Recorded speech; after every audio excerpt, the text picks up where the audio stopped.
Go away. You are not invited, my son-in-law shouted, his voice echoing off the vaulted ceilings of the dining room. He slammed his fist on the table, rattling the crystal glasses. He must have forgotten he was standing in my house. I did not yell back. I did not beg. I simply smiled. A cold, hard smile rose from the table, walked to the front door, and did something that shocked everyone in that room. My name is Leonard Westbrook. I am 70 years old. Now let me tell you how a proud father, a man who dedicated his entire life to building something worth leaving behind, wound up treated like a stranger beneath his own roof, and how I taught them a lesson they will never, ever forget. It was Christmas Eve. Outside, a heavy snow was coming down over Annandale, Virginia, settling across the manicured lawns and grand estates in a hushed frozen white. Inside my home, fires crackled in the hearths, and the aroma of prime rib, fresh thyme, and expensive wine moved through every room. It was the kind of scene that belongs on a luxury greeting card, polished, warm, and picture-perfect on the surface. Welcome to Dadrevenge. I'm glad you found your way here. If you're new, tap subscribe so the next story reaches you when it matters most. Before we begin, tell me, is it morning for you right now, afternoon? Or are you deep into the quiet hours of the night, I ask? Because this particular story has a way of hitting differently, depending on where you are in your day. A quick note. Some elements of this story have been shaped for audio storytelling, and any resemblance to specific real people or events is purely coincidental. What matters is the truth at the heart of it. But beneath that flawless surface, the foundation of my family was completely rotten. I had spent my entire career as a structural engineer. For 40 years, I assessed the integrity of massive steel beams, the load-bearing capacity of concrete pillars, and the hidden stress points that could bring a towering structure down. I was trained to spot disaster long before it arrived. Yet when it came to my own family, I had been utterly blind to the cracks forming beneath my feet. I stood before the mirror in my downstairs bedroom, straightening the deep navy silk tie that my late wife Eloise had given me for our 30th anniversary. Eloise passed away 2 years ago. When she died, she took the warmth of this house along with her. We had purchased this sprawling $2.5 million estate 30 years ago. I had cleared the mortgage a full decade ahead of schedule through sweat, long hours, and endless sacrifice. It was my castle. It was meant to be the sanctuary where I spent my final years in absolute peace. I smoothed the lapels of my finest midnight gray suit, drew a deep breath, and walked out of my room toward the main dining area to join my family for the holiday dinner. As I crossed the threshold into the grand dining room, I stopped cold. There, anchored at the center of the room, was the massive oak table Eloise and I had commissioned from a local craftsman all those years ago. It was a beautiful, heavy piece of woodwork, solid and unyielding. But as I took in the table setting, a cold, heavy knot tightened in the pit of my stomach. The table was elaborately laid out. Silver candelabras, fresh pine centerpieces, and expensive porcelain plates had been arranged with exacting precision. But I immediately noticed the count. 1, 2, 3, 4, 5, 6, 7, 8. 8 plates, 8 perfectly folded linen napkins, 8 crystal wine glasses catching the chandelier light overhead. I scanned the room. My son-in-law Gavin Colby, 34 years old, dressed in a tailored suit that cost more than a reliable used car, was pouring champagne. My daughter Claire, 32 years old, the only child Eloise and I ever had, was nervously rearranging the silverware. Gavin's parents were seated on the far side of the table, sipping their drinks, with an air of wholly unearned superiority. And then there were the guests. 4 men I had never laid eyes on before in my life, They wore sharp, expensive suits, their hair slicked back, their eyes cold and calculating. They did not look like friends. They looked like predators. I counted again. Gavin, Claire, Gavin's parents, and the 4 strangers. That made 8 people. 8 chairs pulled up to the table. No place setting for me. No chair for me. I stood in the doorway, staring at that polished oak surface, a profound sense of isolation washing over me like cold water. How had I become a ghost in my own house? I thought of the long nights, hunched over blueprints. The weekends I gave up missing my daughter's school plays just to put enough money away to secure her future. I remembered signing the final check that paid this house off entirely. I had given Claire everything. And when Gavin entered the picture with his smooth talk and his supposedly brilliant startup company, I welcomed him with open arms. After Eloise passed, the house had felt painfully hollow. Claire and Gavin came to me with what seemed like a loving proposal. They asked to move in. They said they wanted to look after me in my old age, to make sure I had company, all while they built up capital for Gavin's growing business. I was grieving, vulnerable, and starving for family connection. So I said yes. I had let the Trojan horse through my own front gates. Over the following 8 months, I had been slowly and methodically edged to the margins of my own life. It began with small requests, minor compromises I agreed to for the sake of keeping the peace. They claimed my library. They moved me down to the basement. But standing in that dining room, staring at a table from which I had been literally erased on Christmas Eve, the brutal reality finally broke through my denial. I was not a respected elder in this house. I was an inconvenience. The anger rose in my chest, a hot, blinding fury. But my engineering mind took hold. Anger makes you reckless. Calmness makes you dangerous. I did not yell. I did not ask why I had been left out. Instead, I turned on my heel, walked quietly down the hall to my private study, and retrieved my heavy, oak-framed wingback chair. I gripped the armrests and dragged it out of the study and straight down the hallway. The heavy legs ground against the pristine hardwood floors, releasing a loud, grating screech that rang through the entire house. The polite, hollow chatter in the dining room went instantly silent. I hauled the chair right to the head of the table, the very spot where I had sat for 30 years. I wedged it firmly between Gavin and one of his slick-suited guests. I crossed to the antique buffet cabinet, lifted a spare ceramic plate and a silver fork, and set them in front of me. Then I sat down. I looked around the table, meeting every pair of eyes in the room, my face giving away nothing. The silence was absolute, thick enough to choke on. The 4 strangers traded confused, irritated glances. Gavin's parents stared at me with open contempt, as though a vagrant had wandered in off the street and crashed their royal banquet. And Claire, my daughter, the girl I had carried on my shoulders and shielded from the world's harshness, she dropped her gaze to her lap, face flushed with embarrassment, refusing to meet my eyes. She was too cowardly to defend the father who had given her the very ground beneath her feet. Gavin's face turned a violent shade of crimson. The vein in his neck pulsed against his stiff white collar. He shoved back his chair so hard it slammed into the wall behind him. He drove his fist down onto the oak table. The silverware jumped. The crystal glasses clinked sharply against each other. "What the hell do you think you are doing?" Gavin hissed, leaning across the table, eyes loaded with venom and rage. "Go away. You are not invited to this dinner." He was shouting at me inside the house I owned over the table I had bought. I did not flinch. I did not raise my voice. I held his red, furious gaze and I smiled. It was a slow, deliberate smile that made the fury in his eyes falter into sudden uncertainty.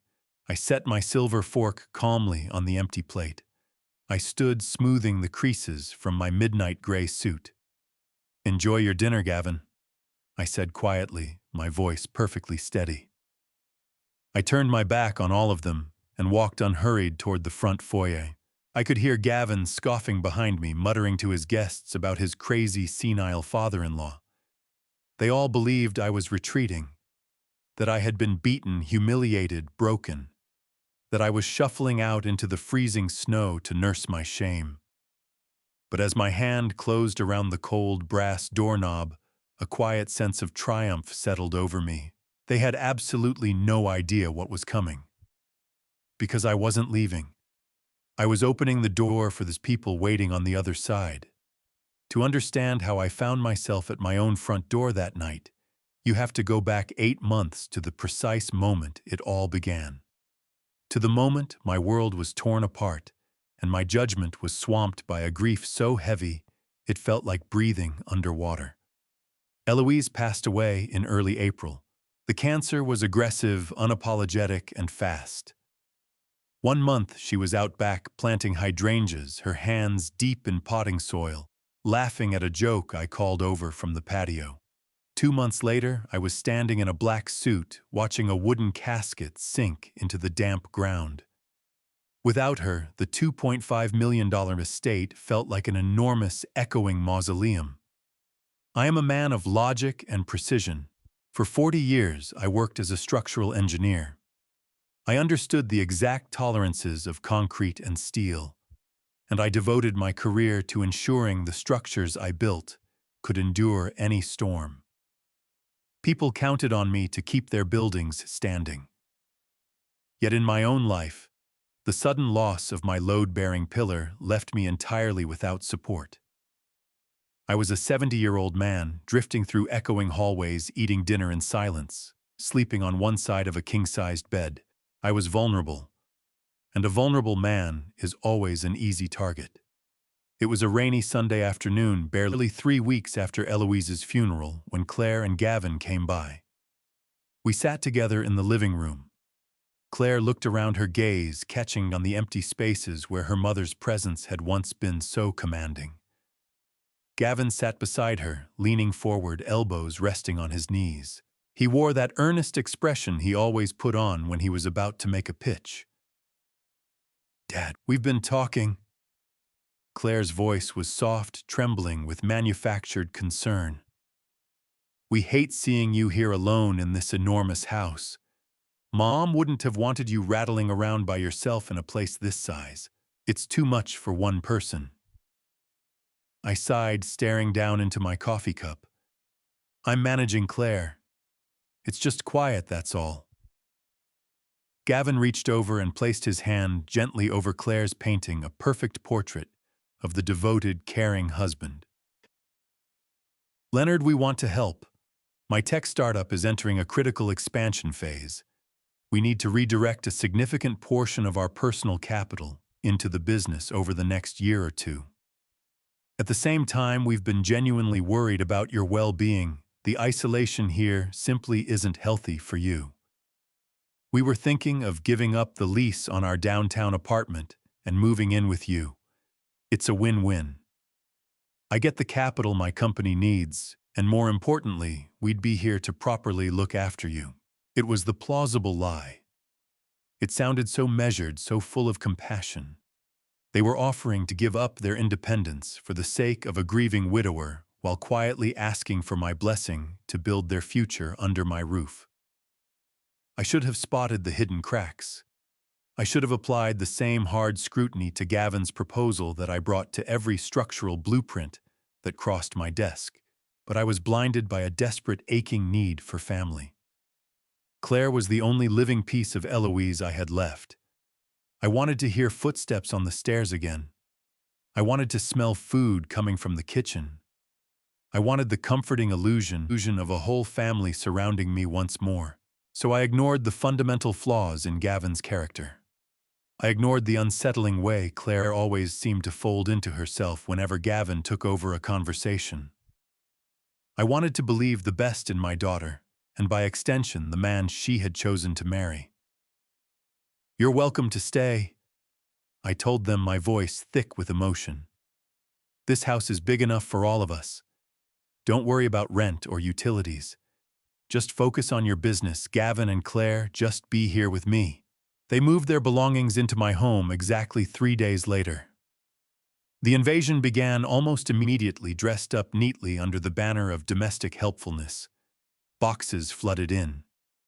Furniture was swiftly repositioned, and the quiet, steady rhythm of my life was suddenly at the mercy of Gavin's erratic schedule. He was a touch too eager, directing the professional movers, barking with the loud authority of a newly crowned king taking possession of conquered territory. But I pushed the unease down deep. I told myself it was just a natural adjustment period. I told myself I was a stubborn old man set in his ways who simply needed to relearn how to share his space. But the illusion of a harmonious family arrangement didn't survive even a full 24 hours. It was their very first night under my roof. I had gone out for my usual evening walk through the neighborhood, a firm routine I kept to maintain my joints and clear my head. The crisp night air felt surprisingly good against my face. It gave me a brief, quiet spark of hope. I thought about the breakfast we would all share the next morning. I pictured having people to talk to over the morning paper. I came back to the house just after 9 Siluro. I came up the paved driveway, stepped onto the front porch, and fished my brass keys from my coat pocket. I unlocked the heavy oak door and stepped into the foyer. The house was completely still. I reached for the security panel on the wall as I had done every single night for the past 15 years. I entered my 4-digit code to disarm the system. The keypad flashed a harsh, bright red. A sharp electronic beep cut through the hallway. Error, invalid code. I frowned. My fingers were old, but my memory was razor sharp. I entered the code again carefully. Red flash, sharp beep, invalid code. My heart gave a strange, uneasy lurch. The alarm system had never malfunctioned before. I tried a third time, pressing each digit with deliberate care. The system locked me out entirely, and a loud, piercing warning tone erupted, signaling that police would be dispatched in 60 seconds. Then Gavin appeared at the top of the sweeping wooden staircase. He was wearing linen pajamas, holding a glass of club soda, looking entirely too relaxed. "Gavin," I called up over the wailing alarm. "The security panel isn't working. My code isn't going through." He descended the stairs slowly, a casual, unhurried smile on his face. He didn't carry himself like a guest who had just moved in. He looked like an owner calmly addressing a confused tenant. He brushed past me, reached over to the panel, and punched in a completely different set of numbers. The alarm went silent at once. The green light blinked back on. I stared at the panel, then at him. "What did you just do? Why didn't my code work?" Gavin took a measured sip of his club soda, his eyes holding mine with an infuriating calm. "Oh, my apologies, Leonard. I meant to mention it. The system had a strange security glitch this afternoon while you were out. It was acting up and driving Claire mad. I went ahead and reset the master code to sort out the problem. It seemed simpler to sync it with the code we used at our old apartment." He offered that same, perfectly rehearsed smile. "I'll write the new numbers down for you in the morning," he added lightly, turning away toward the kitchen. "Have a good night, Leonard." I stood alone in the dimly lit foyer, staring at the green light on the wall. A security glitch. Such a small, tidy explanation. But my gut twisted hard. You do not change the master security code of another man's house on your very first night there unless you are sending a message. He had locked me out of my own system, and he had done it right in front of my face. I stood there paralyzed by the sheer audacity of it, understanding at last that I had made a terrible mistake. I had invited a parasite into my sanctuary. The man my daughter married didn't see a grieving father who needed company. He saw a naive, helpless obstacle standing between him and everything he wanted. I drew a long, slow breath, feeling the cold settle around me. The blinking green light on the security panel felt like a taunt. I remained in that silent foyer for a long time after Gavin walked away. I told myself to be patient. I told myself Gavin was simply an arrogant, overeager young man who lacked manners and any sense of boundaries. I tried to persuade myself that Claire would eventually step in and correct things. But the sturdy foundation of my life in this house had already begun to shift in ways I could no longer dismiss. Over the following weeks, the subtle microaggressions escalated rapidly into a calculated, methodical takeover. It was a masterclass in slow eviction. Gavin didn't seize the house through shouting or brute force. He took it the way toxic black mold spreads behind drywall, silent and unseen until the rot has reached everywhere. The first casualty of this quiet war was my beloved library. For over 3 decades, that room had been my ultimate sanctuary. It was a grand, space-lined floor to vaulted ceiling with dark, custom walnut shelving. Those shelves held hundreds of architectural volumes, structural engineering manuals, and original blueprints from buildings I had devoted my life to designing. On the walls hung my framed degrees, engineering licenses, and the lifetime achievement awards I had earned through years of unrelenting dedication to my craft. Eloise used to settle into the plush leather armchair by the large bay window reading her romance novels in quiet contentment while I worked at my heavy oak desk. One Tuesday afternoon, I came home from picking up groceries at the local market. The house was uncharacteristically loud. I moved down the main hallway toward the kitchen to put the fresh produce away. As I passed the library, I pulled up short. The heavy wooden double doors had been thrown wide open. Inside, 2 men in gray work uniforms were efficiently dismantling my life. My solid oak desk had been shoved unceremoniously into the far corner of the room. In its place stood a sleek, sterile glass table outfitted with dual monitors and a sprawling tangle of black cables. My heart hammered. I dropped the grocery bags on the hardwood floor and stepped carefully into the room.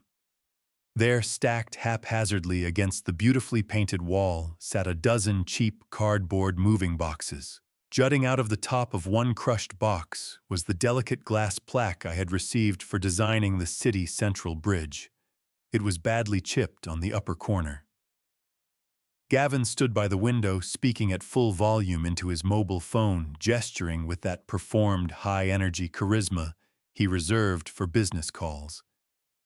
He caught me frozen in the doorway, raised a single finger to silence me like I was an interruption, and finished his conversation at his own leisure. When he finally ended the call, he turned to greet me with a broad, entirely hollow smile. "Leonard, good, you're finally back," Gavin said brightly, acting as though the devastation written across my face simply wasn't there. "I hope you don't mind the temporary disorder. My startup is entering a massive hypergrowth phase, and I need a proper, dedicated headquarters. The investors expect a professional backdrop on our video calls. A dedicated workspace is absolutely essential for our branding right now." I stood there, staring at the cardboard boxes holding 40 years of my professional life. "You packed up my engineering awards.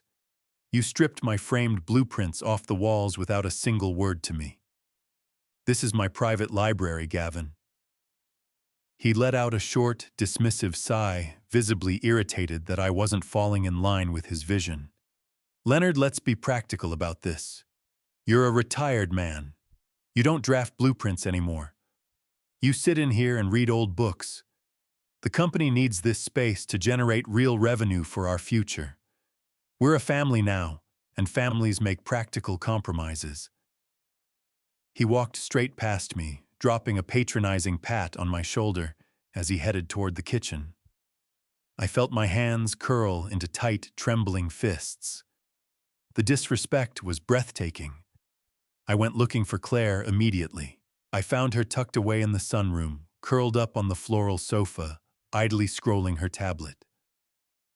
I planted myself in front of her and fought hard to hold my voice level. Claire, your husband, just emptied my entire library into cardboard boxes and took over my space without the basic courtesy of asking permission. You need to address this with him right now. This is completely unacceptable. Claire didn't look up immediately. When she finally lifted her eyes to mine, the expression waiting for me had clearly been prepared in advance. It was the plausible lie layered thick with counterfeit filial concern. "Dad, please don't make this difficult," she said gently, adopting the soothing tone one might use to placate a confused, irrational toddler. Gavin is under an enormous amount of pressure with the business launch. He genuinely needs a quiet, professional environment to work. He can work in the spare guest bedroom upstairs. I shot back my frustration, climbing fast. The library is my personal space. It holds my entire career. Claire rose slowly from the sofa and placed her hands softly on my arms. "Dad, we actually wanted to talk to you about the bedrooms anyway. Gavin and I have been discussing your living situation. We've noticed you've been struggling lately. Your knees have been getting quite bad. I saw you wince on the main stairs just last week. My knees were perfectly fine. I walked 2 miles every evening without a single ache or complaint. I held my daughter's gaze in silence, waiting for the trap to close.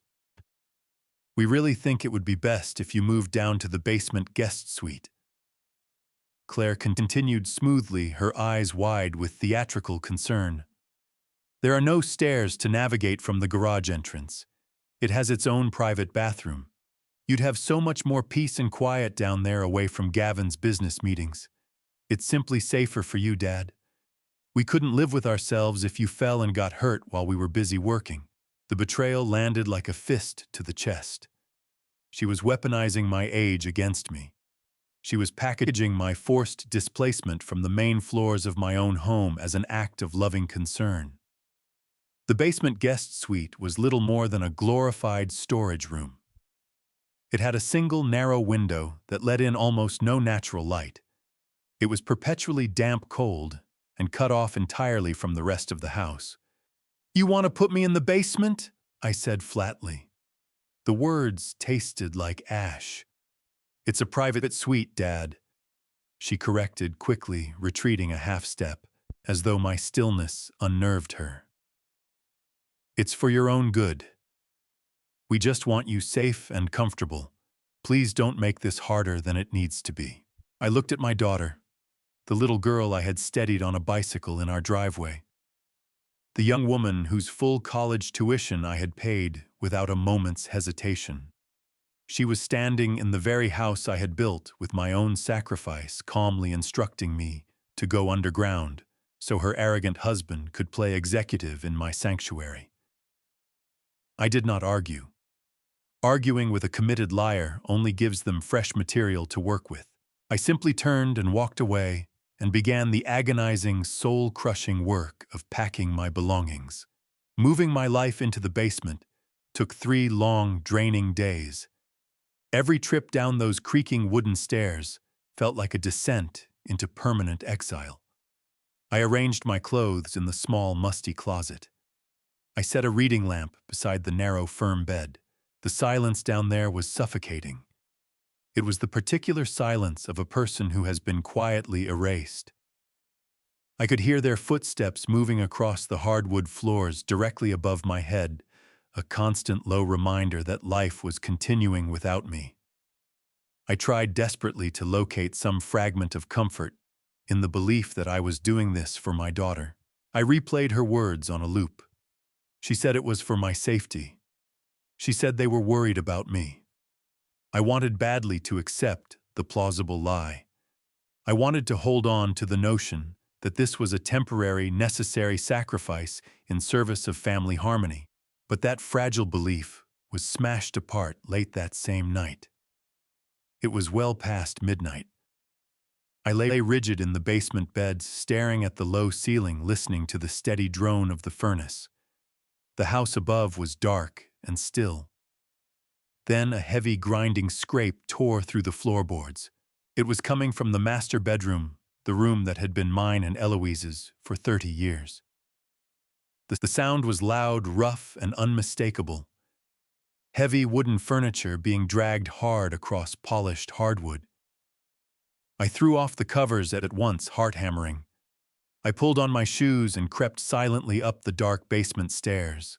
I eased the door open just far enough to see down the main hallway. The heavy front door stood propped wide, admitting a sharp gust of freezing air.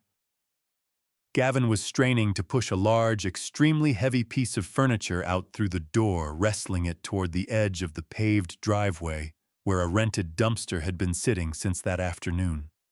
The pale moonlight caught the delicate hand-carved floral patterns on the dark wood. It was Eloise's antique vanity, the very vanity where my wife had sat every morning to brush her hair. The piece she had treasured above almost everything else, a priceless family heirloom handed down from her grandmother. I had specifically asked Claire to keep it undisturbed in the master bedroom because of how much it meant to me. Gavin drove his shoulder into it hard. It lurched over the edge of the porch and crashed down the concrete front steps.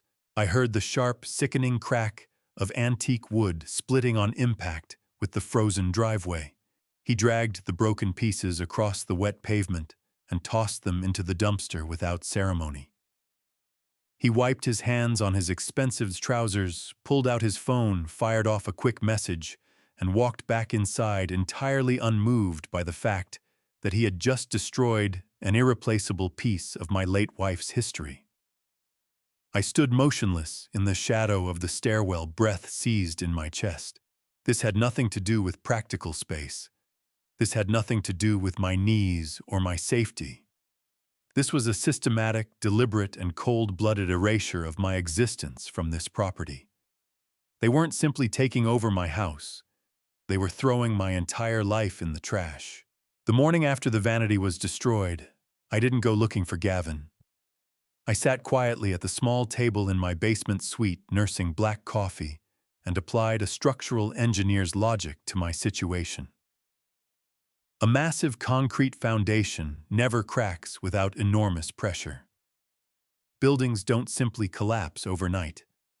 There are always microscopic stress fractures developing long beforehand. Gavin was applying immense pressure to my life, methodically isolating me, steadily erasing my presence from the main floors. What was the structural motive? The savagery behind heaving Eloise's antique vanity into a rusted dumpster spoke of a man who already felt absolute ownership. He was behaving like someone who had long since decided this property was his. I needed to locate the hidden stress point. I needed to understand what was truly driving his brazen behavior. So I stopped being a grieving, accommodating father and became a silent, meticulous observer inside my own home. I watched Gavin carefully over the following 2 weeks, scanning for any irregularities in his daily routine. Soon enough, a glaring anomaly revealed itself. Gavin claimed to be running a thriving technology startup. He spent long hours sealed inside my former library conducting loud conference calls. Yet for a man supposedly consumed by the digital future, he had developed a strange, obsessive fixation with the physical mail. Our postal worker, Gerald, typically arrived around 11 in the morning. For 15 years, the mail had simply dropped through the brass slot in the front door. But now Gavin was intercepting it. Every morning at precisely 10:50, Gavin stepped out onto the front porch with a coffee. He waited there until Gerald arrived. He took the stack of envelopes directly from Gerald's hands, exchanged a few pleasant words, and retreated inside at once. He then locked himself in the library for an hour. When the sorted mail eventually reached the kitchen counter for Claire and me, it contained nothing but grocery circulars, local restaurant coupons, and utility bills. Never anything of substance. Why would a supposedly wealthy, successful technology entrepreneur stand waiting for the postal carrier like a man starving for a scrap of meat every single day without exception?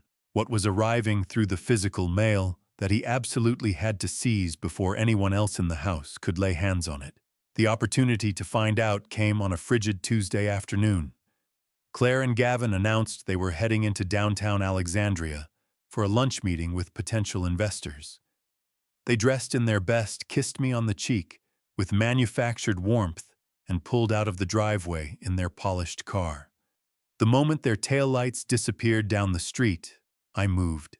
I climbed the basement stairs and went straight to the attached garage. I bypassed the standard trash cans and made directly for the large blue recycling bin tucked in the corner. Gavin was meticulous about his image, but arrogant men grow careless when they believe no one is watching.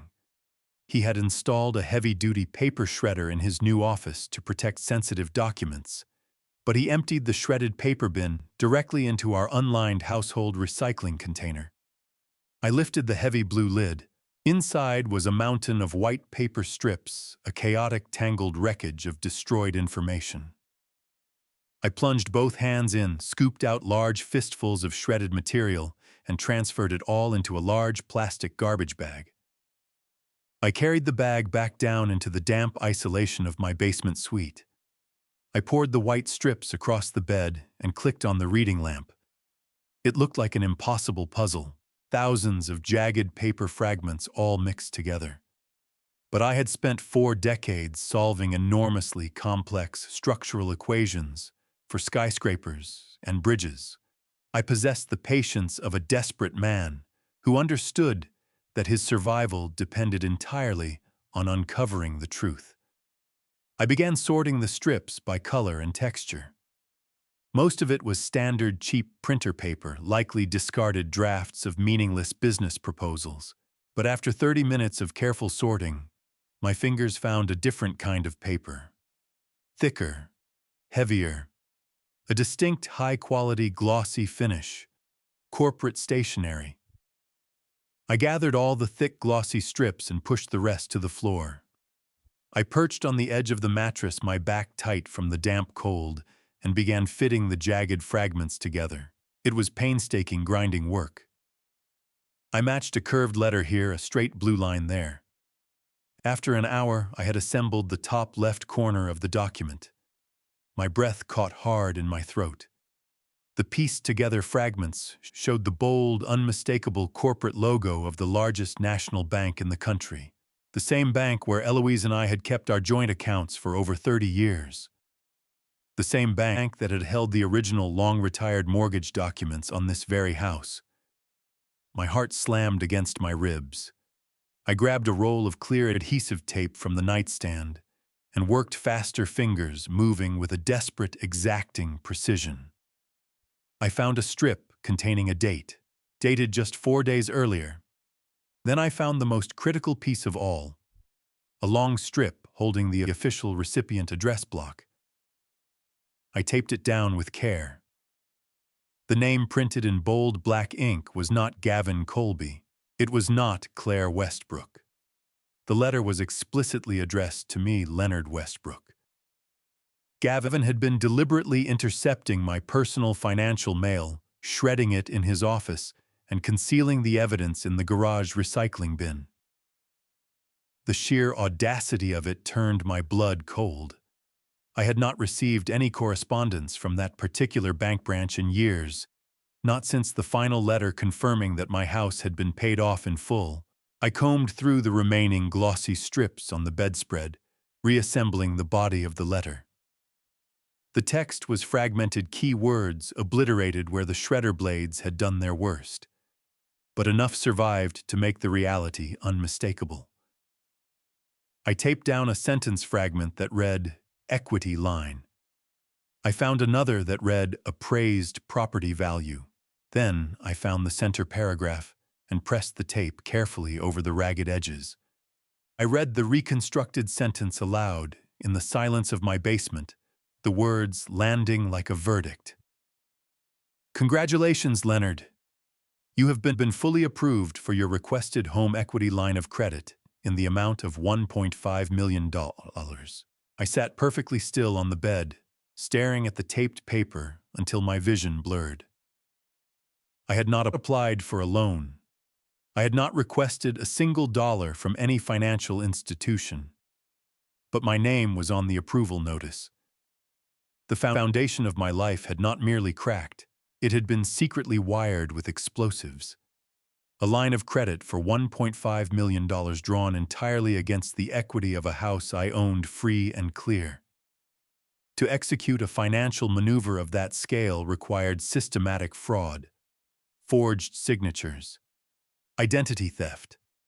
Gavin was not merely an arrogant houseguest, he was an active predator, and my own daughter was his willing accomplice. I carefully gathered the taped fragments of the bank letter, folded them into a small packet, and tucked them beneath the insoles of my winter boots. If he had been brazen enough to forge my signature for a loan of that size, what else had he already taken? My mind ran a frantic inventory of my remaining assets. My pension accounts were secure. My vehicles were paid off. But there was something else, something far more valuable than cash. I waited until the following morning. Gavin announced he had a networking lunch downtown and would be gone for several hours. Claire was in the kitchen, idly scrolling her phone. I told her I was heading up to the den to track down an old tax document. The den was on the second floor, a small room Gavin had mercifully dismissed as too cramped for his corporate ambitions. I closed the door quietly behind me and crossed to a framed landscape painting on the far wall. I swung the wooden frame outward on its hidden hinges, exposing the digital keypad of my personal wall safe. I entered the 6-digit code. The heavy steel door clicked open. I removed my passport, emergency cash, and old insurance policies. Everything appeared intact. Then I reached to the very back of the compartment and drew out the small, dark blue velvet box. A cold chill moved through me before I even touched the latch. The box was far too light. I pressed the golden clasp, and the lid fell open. The velvet interior was completely empty. Eloise owned a 2-carat diamond anniversary necklace, and it had vanished. A flawless pendant I'd put away money for over 3 years to present to her on our 30th wedding anniversary. That piece never left her neck.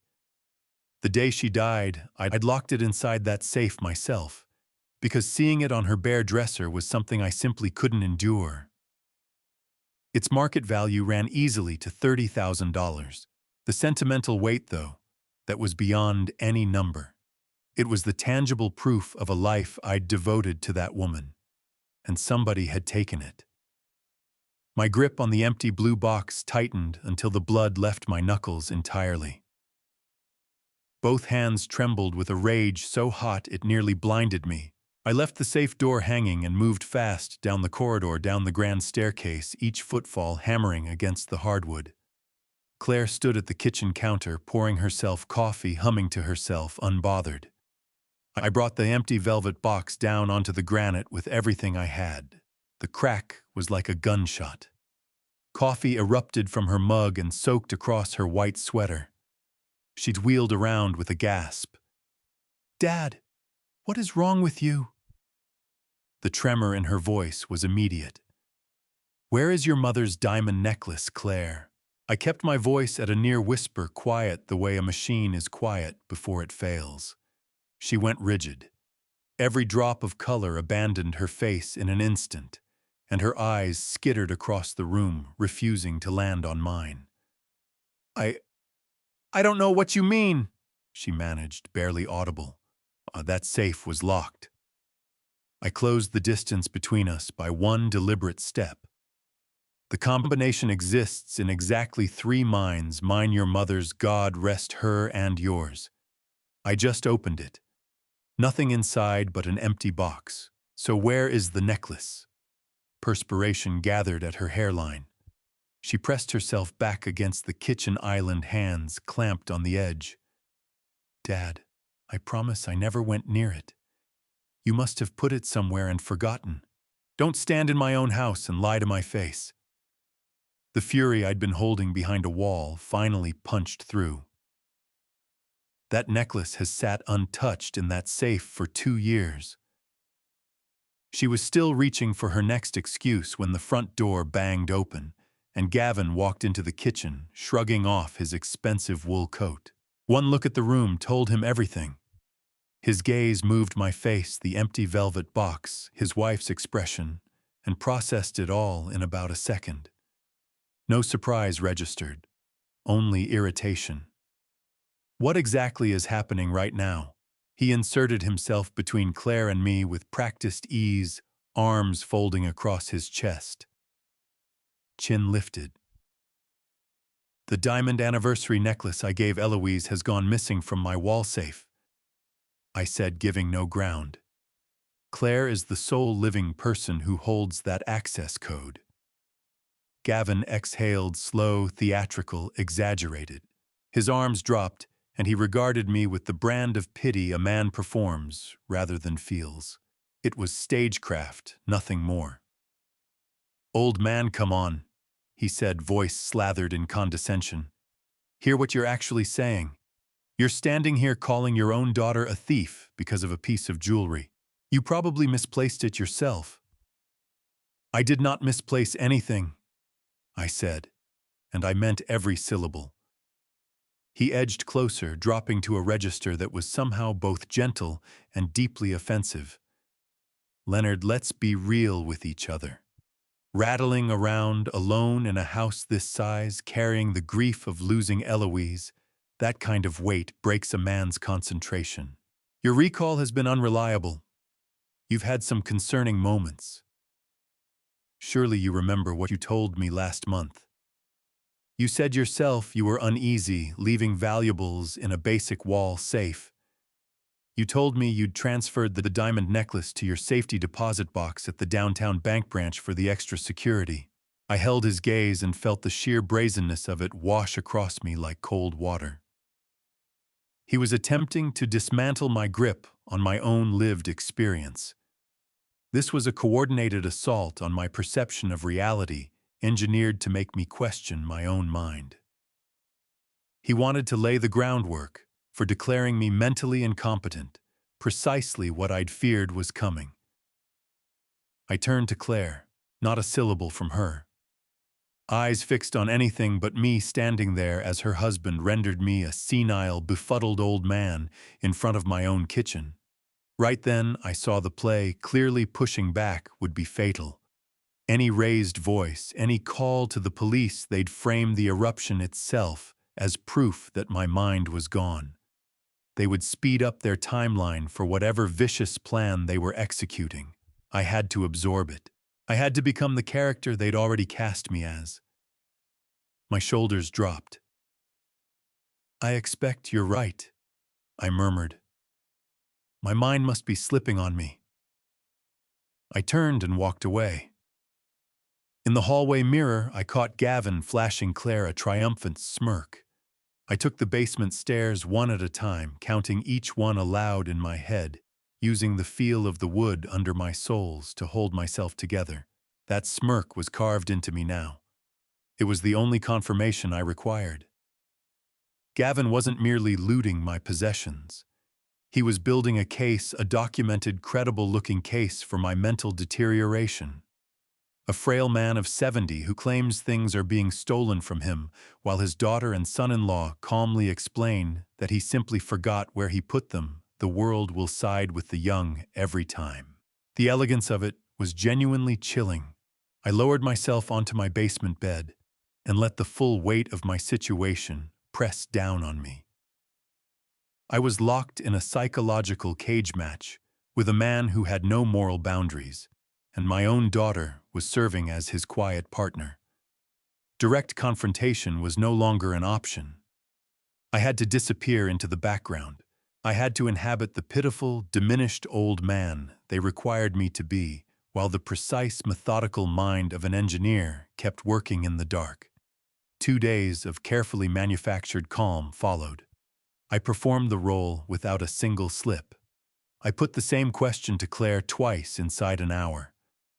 I left my reading glasses on the kitchen counter on purpose, then staged a convincing episode of bewilderment, while Gavin made a production of discovering them in the living room. Each time I fed him that performance, the same poisonous satisfaction settled over Gavin's face. Arrogance like his tends to breed sloppy errors. Thursday afternoon arrived sharp air, clear sky. I pulled on my heavy wool coat and laced up my walking shoes. I came into the kitchen where Claire was working through lunch preparations, and Gavin was attacking his laptop keyboard at the island.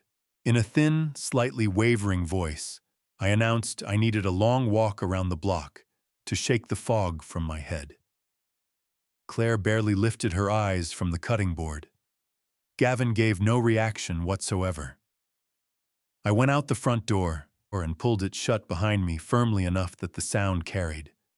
Then down the paved driveway around the corner, gone from their windows. But I stopped there. Exactly 10 minutes I stood motionless behind the broad brick pillar at my neighbor's fence line. Then I reversed course. I hugged the dense wall of evergreen hedging along my property's edge, moving without a sound. My destination was the tall wooden side gate opening onto the back of the estate. The latch had a rust-stiffened squeak I knew well, so I took the weight of the panel as I worked it free and let it swing clear in silence. I stepped through into the backyard and tucked myself behind the large white oak tree near the edge of the stone patio. That garden had always been my deepest source of pride. Eloise and I had poured ourselves into it over countless weekends, setting the alia bushes, fitting the slate pathways, stone by stone, raising the big wooden pergola that sheltered us through the thick summer heat. It was built to hold stillness and memory and family. Today it held something else entirely. Gavin stood planted in the center of the manicured lawn. He hadn't come out here alone. Flanking him were 3 men I'd never encountered in my life, and they were dressed nothing like neighbors or contractors. Dark suits cut close and expensive, leather shoes that belonged on marble floors, not grass, and the soft ground was already taking them. One worked a thick cigar between his fingers, letting the ash drift down onto Eloise's rose bushes without a thought. A second carried a leather portfolio marking notes in a steady hand with a silver pen. All 3 surveyed my property with the slow, acquisitive sweep of men calculating what something is worth. Eyes moving across the slate roof, the custom windows, the tree line at the far edge of the lot. Gavin occupied the center of that little cluster chest, out hands planted on his hips, like a man surveying land he already owned. He was sweeping one arm in wide arcs toward the main structure, narrating, giving these strangers a full guided tour of my property, with the easy authority of a feudal lord displaying his estate. I pressed myself still behind the white oak's branches and didn't breathe. The cold wind did me one favor, it carried their voices straight across the open lawn. I locked onto Gavin's words and filtered everything else out. As you can see, gentlemen, he announced, his tone thick with manufactured confidence. The property sits on over 2 acres of prime, fully developed real estate in one of the most exclusive zip codes in the entire state. The structural integrity is flawless, and the market value has absolutely skyrocketed in the last 5 years alone. The man with the cigar drew a long pull and exhaled a slow column of smoke into the cold air. His eyes moved over the main house with the narrow, calculating focus of someone running numbers. It is a substantial asset, Gavin. I will give you that. The location is excellent, but we need absolute assurances. Our capital is not a charity fund. If we bridge this gap for your company, we need to know the asset is fully unencumbered and completely accessible. Gavin responded with a laugh, smooth, self-satisfied, the kind of sound that turned my stomach. He closed the distance with the men and dropped his voice a notch, though not nearly enough to lose me. I understand your concerns, gentlemen, But I promise you, there is absolutely zero risk here. You have seen the initial paperwork I provided. The collateral is rock solid. My inheritance is guaranteed. The word landed on me like a structural beam falling from height. A man cannot inherit from a living father-in-law. An estate only transfers when the owner is dead or has been legally stripped of every right and asset he possesses. My mind began pulling the pieces into alignment. The shredded bank letter, the stolen necklace, the calculated gaslighting, this covert tour of my own grounds. They were using my house as the collateral to finance his failing ambitions. The man with the leather portfolio stopped writing. His gaze drifted slowly toward the basement windows of my suite. He pressed his silver pen against the cover. "What about the current title holder?" he asked, his voice purely transactional, stripped of anything resembling warmth. "What about the old man? Is he going to pose a legal problem for us when the transfer hits?" Gavin pushed his hands deep into the pockets of his wool coat.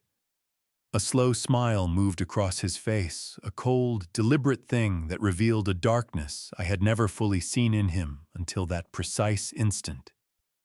He turned and looked at the house I had spent my life building to shelter my family, his eyes empty of any recognizable humanity.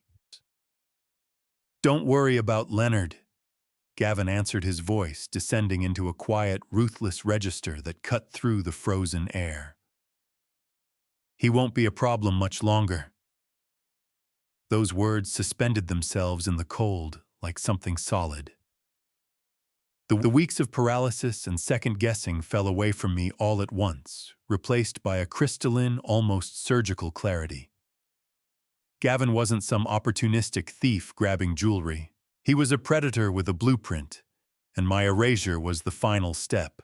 I stayed put until the suited men finished shaking Gavin's hand and walked to their vehicles. I heard him whistle something cheerful as he strolled back inside my house, a man who felt he had already won. The moment the back door shut behind him, I retraced my steps, eased back through the rusted side gate without a sound, and re-entered through the basement. Any seasoned structural engineer understands this principle. When a building is nearing catastrophic failure, you do not reach for plaster and a putty knife. You drive cold steel into the foundation and brace it properly. I could not keep waging this silent psychological campaign on observation alone. I needed a professional. I needed a shark. The next morning, I dressed deliberately, good wool trousers, a clean collared shirt. I came upstairs to find Claire at the kitchen counter, calmly drinking her black coffee. I told her in the most frail, halting voice I could manufacture that I was riding the city bus over to the community center for a chess game. She barely turned her head, just a flat, indifferent wave. I went out the front door, leaning on my aluminum walking cane, giving them the full performance of a diminished old man. 3 blocks out, I stood straight, folded the cane under my arm, and called an Uber. The ride into downtown Alexandria dissolved into a gray wash of concrete and glass towers. I watched those buildings pass, tall, uncompromising, built to endure, and something in me steadied.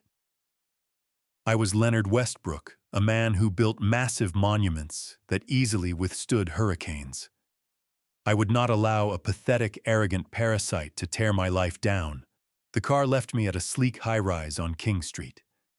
I took the express elevator to the 34th floor and walked into the polished, quietly intimidating reception area of Drury & Associates.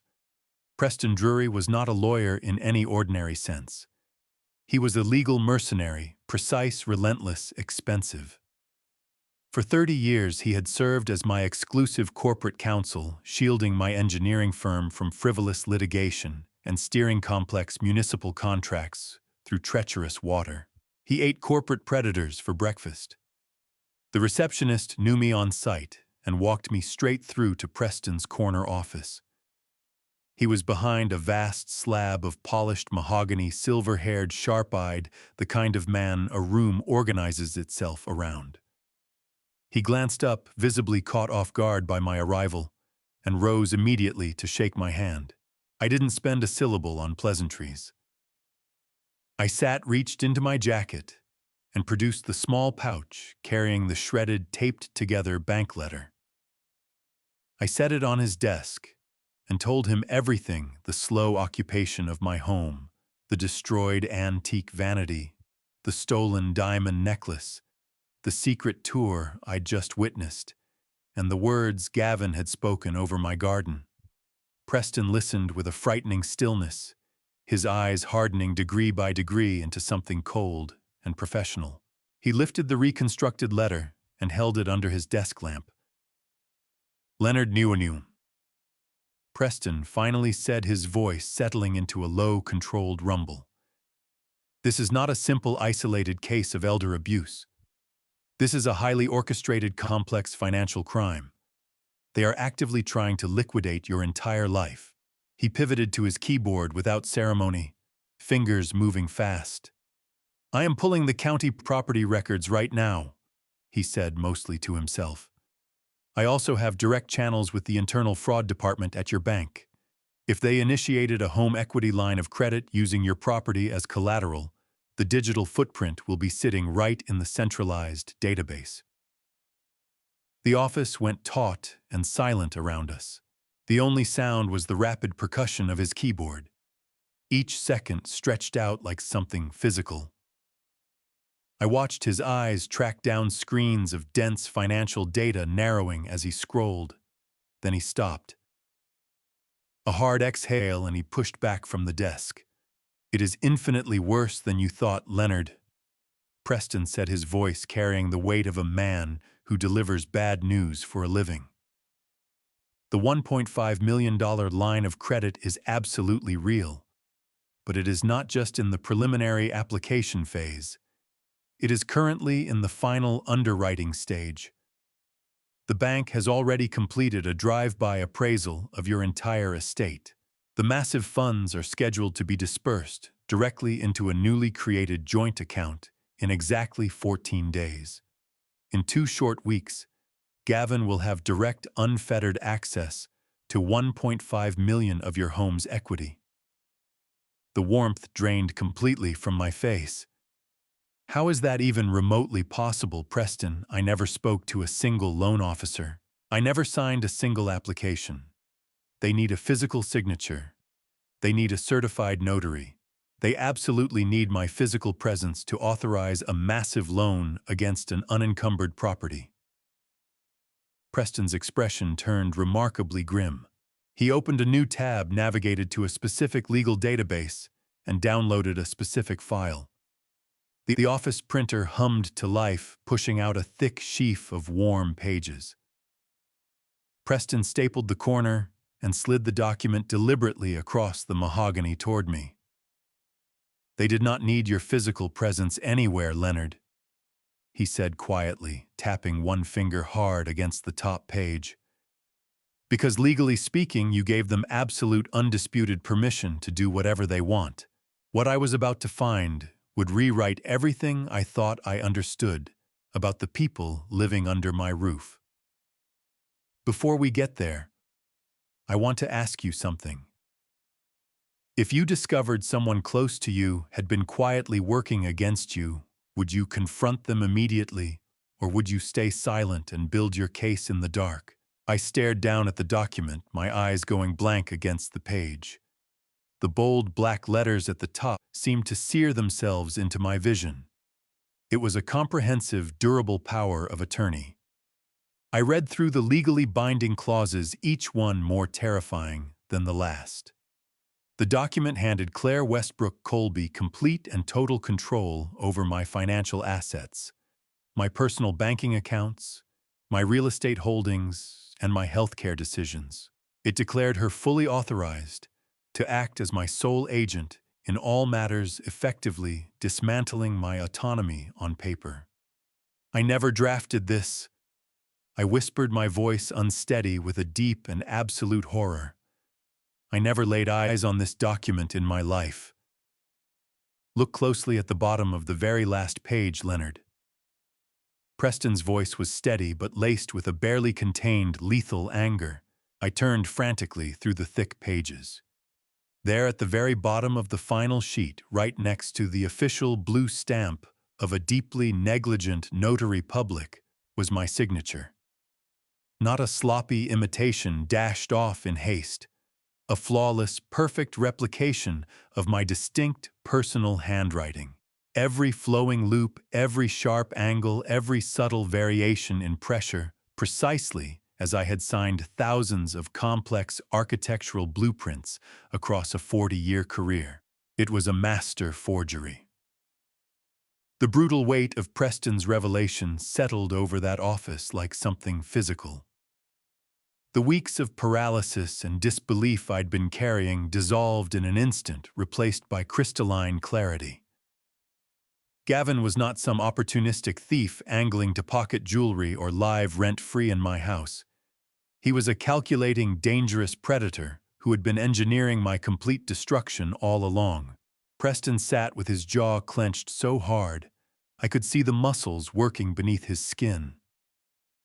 For a man who had spent 3 decades navigating the roughest currents of corporate litigation, genuine shock was not something he displayed easily. But this a brazen act of criminality, aimed at someone he had long considered a friend, had crossed into something personal. He set the paper back on the polished mahogany and fixed me with a cold, unwavering resolve. We were no longer dealing with an entitled son-in-law skimming off the household. We were dealing with a cornered, desperate criminal who had methodically schemed to strip away everything I had built over 40 years of relentless work. We cannot afford to simply react, Preston said, his voice dropping to a low, commanding register. If we walk into a police station right now, waving this forgery, Gavin will know immediately that his scheme has been uncovered. He will panic. He will shred whatever physical evidence is still sitting in your house, drain every liquid account he can reach, and possibly disappear from the jurisdiction entirely. Or worse, he will accelerate whatever he has planned for you personally.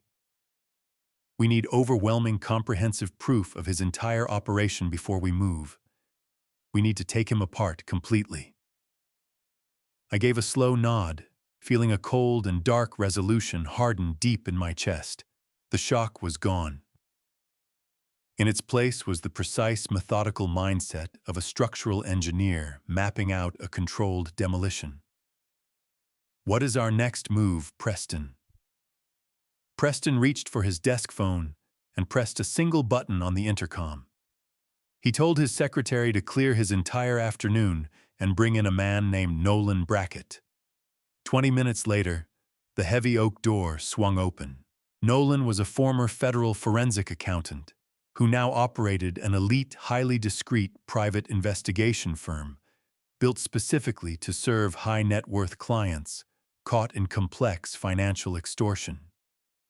He was a quiet, understated man, the kind whose eyes catalog everything in a room within seconds of entering it.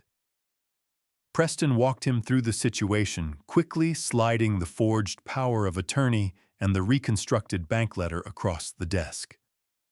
Nolan reviewed both documents in complete silence, his face giving away nothing. I want a full shadow investigation into Gavin Colby. Preston instructed, his tone leaving no room for negotiation. I want to know where his money originates and precisely where it travels. I want the real picture of this technology company he claims to be running out of my client's home. His personal accounts, his digital footprint, his business filings, all of it. Leave no stone unturned. Nolan simply nodded, gathering the files into a sleek leather briefcase. Give me exactly 72 hours. I'll bring you the complete structural breakdown of his operation. For the next 3 days, my own house felt like an active war zone where the enemy had no idea the battle had already started.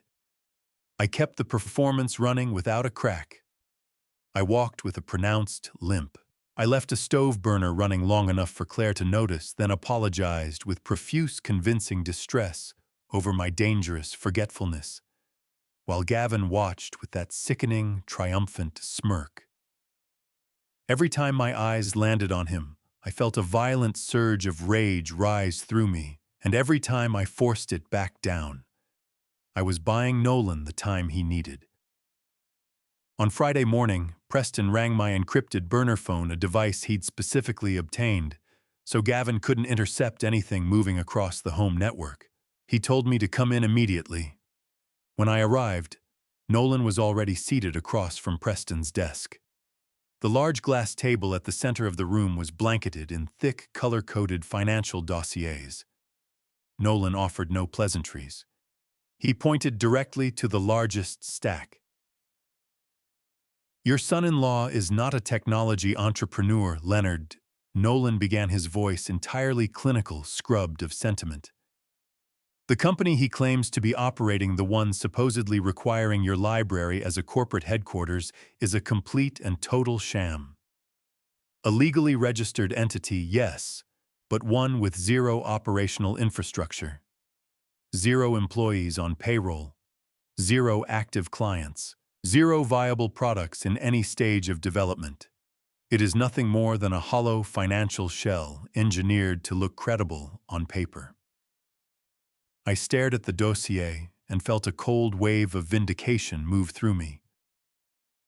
Then what exactly is he doing in my library for 10 hours a day? Nolan drew a secondary folder from the pile and opened it. "He is aggressively day trading cryptocurrency, and he is spectacularly bad at it. Over the last 14 months, Gavin has systematically liquidated his entire personal savings, his retirement accounts, and a substantial portion of Claire's inheritance from her grandmother. He gambled away nearly $700,000 chasing highly volatile digital coins on unregulated offshore exchanges." The scale of the destruction took the air out of me. He had not simply squandered his own future. He had actively gutted my daughter's financial security while looking me in the eye every morning over breakfast. But burning through his own money was not what triggered his current actions. Nolan continued, his voice darkening. "When the legitimate funds ran dry 6 months ago, Gavin became desperate. He borrowed heavily to try and claw back his losses. He didn't approach a standard bank. He went to loan sharks, unregulated, highly dangerous private lenders. He currently owes in excess of $400,000 in high-interest debt to individuals who do not send polite collection letters. They are threatening him. That pressure is what's driving everything. That is precisely why he forged your signature to secure a $1.5 million line of credit against your unencumbered estate. He is literally attempting to save his own life by destroying yours." Every piece snapped into alignment with terrible clarity.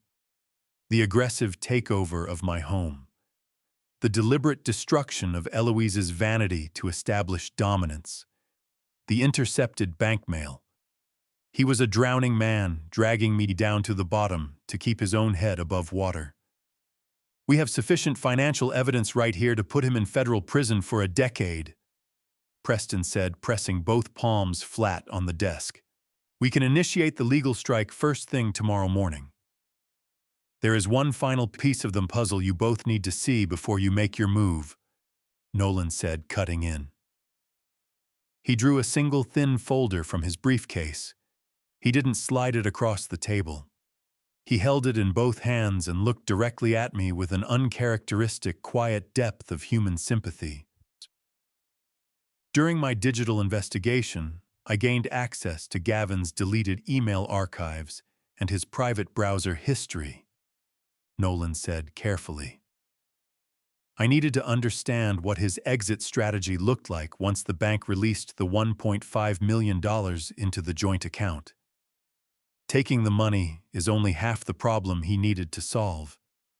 He still required a permanent way to neutralize you, Leonard, to ensure you could never legally contest the fraudulent transfer or report the theft." A heavy, icy dread settled at the bottom of my stomach. What did he do? I asked, my voice barely above a whisper. Nolan opened the thin folder and set a printed email thread directly in front of me. 2 weeks ago, right around the time he began convincing Claire that your memory was failing. Gavin reached out to the admissions director of a highly exclusive private luxury nursing facility in a remote corner of western Pennsylvania. It is a specialized high-security institution built specifically for patients suffering from severe advanced-stage dementia and profound cognitive decline. I looked down at the printed correspondence, my eyes moving across the horrific, calculated exchanges. Gavin had been actively negotiating monthly care fees using my own stolen funds to cover the permanent accommodation. He had submitted my medical records heavily falsified to inflate minor joint issues into major physical liabilities. Nolan pressed on, his voice grim. He explicitly invoked the forged power of attorney to bypass my required consent for the medical transfer. He had inquired specifically about their locked ward protocols. He wanted written assurance from the facility director that once a patient is admitted under a medical directive from a legal proxy, the patient cannot discharge themselves under any circumstances regardless of their apparent lucidity. The room tilted slightly. I wrapped my hands around the arms of the chair to hold myself steady. They were not simply planning to drain my accounts and leave me destitute. They intended to physically remove me, to walk me into a secured, isolated facility, chemically sedate me, strip away my fundamental rights, and leave me to disappear in a locked ward until I died alone and entirely forgotten. "When is the admission date?" I asked, pushing the words past the tight constriction in my throat. Nolan looked to the final page. "He completed the involuntary admission paperwork yesterday afternoon. They are coming to collect you on Friday morning." I drew a slow, measured breath and let that reality settle into my bones. Today was Tuesday. I had exactly 72 hours to dismantle everything they had built around me. Knowing the truth was no longer enough. I required undeniable proof of their criminal intent, evidence captured in real time, not assembled from financial documents. I needed them to incriminate themselves to an empty room. To pull that off, I had to fully inhabit the helpless old man they were so eager to lock away. On Wednesday morning, I set the plan in motion. I waited until I heard Gavin's footsteps pacing the hardwood floors above. Then I climbed the stairs, letting my breathing come in ragged, labored pulls. As I reached the kitchen, I allowed my right leg to buckle deliberately. I cried out sharply, grabbing the edge of the granite countertop with both hands, as though my life depended on it, and dropped heavily onto the floor.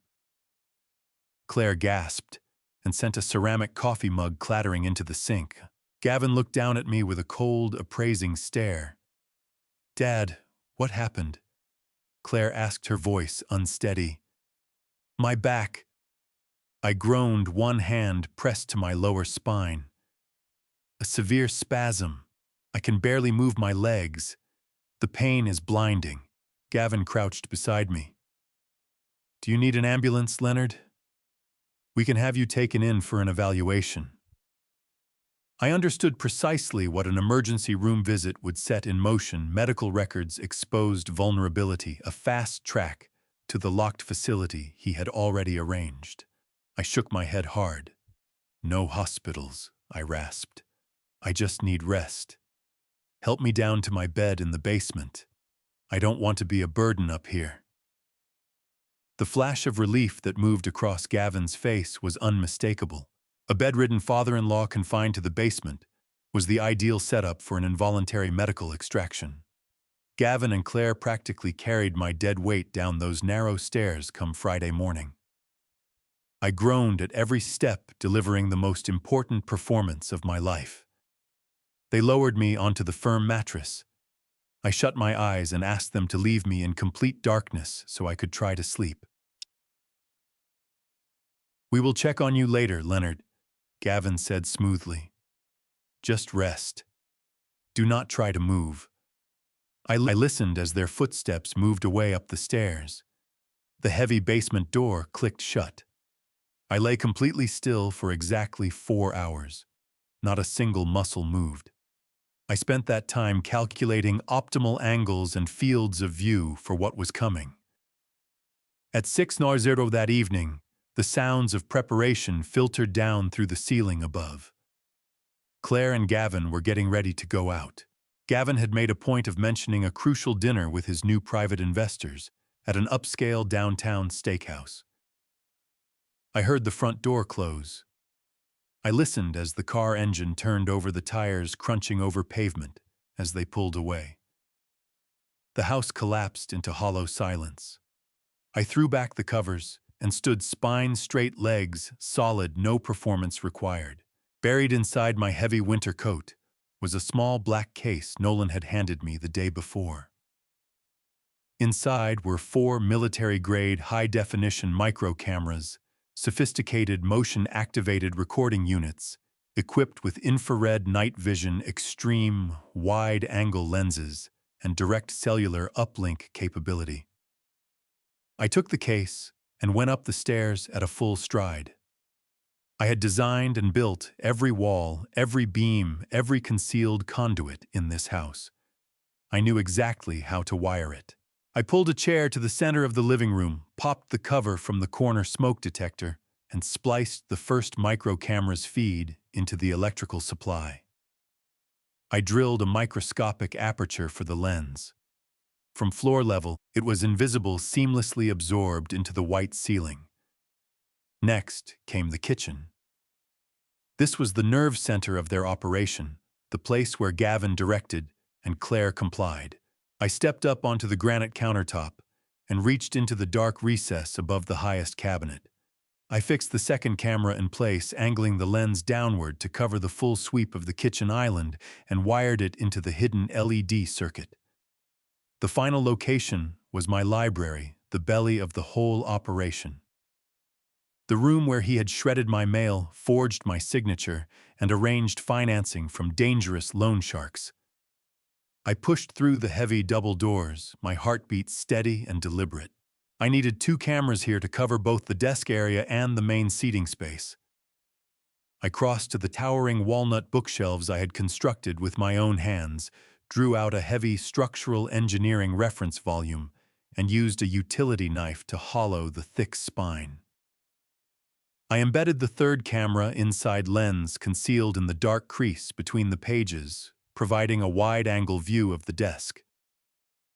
For the fourth camera, I unscrewed the bronze heating vent near the bay window, pressed the device against the inner metal wall, and angled the lens through the slats. It gave a clean cross angle of the entire room.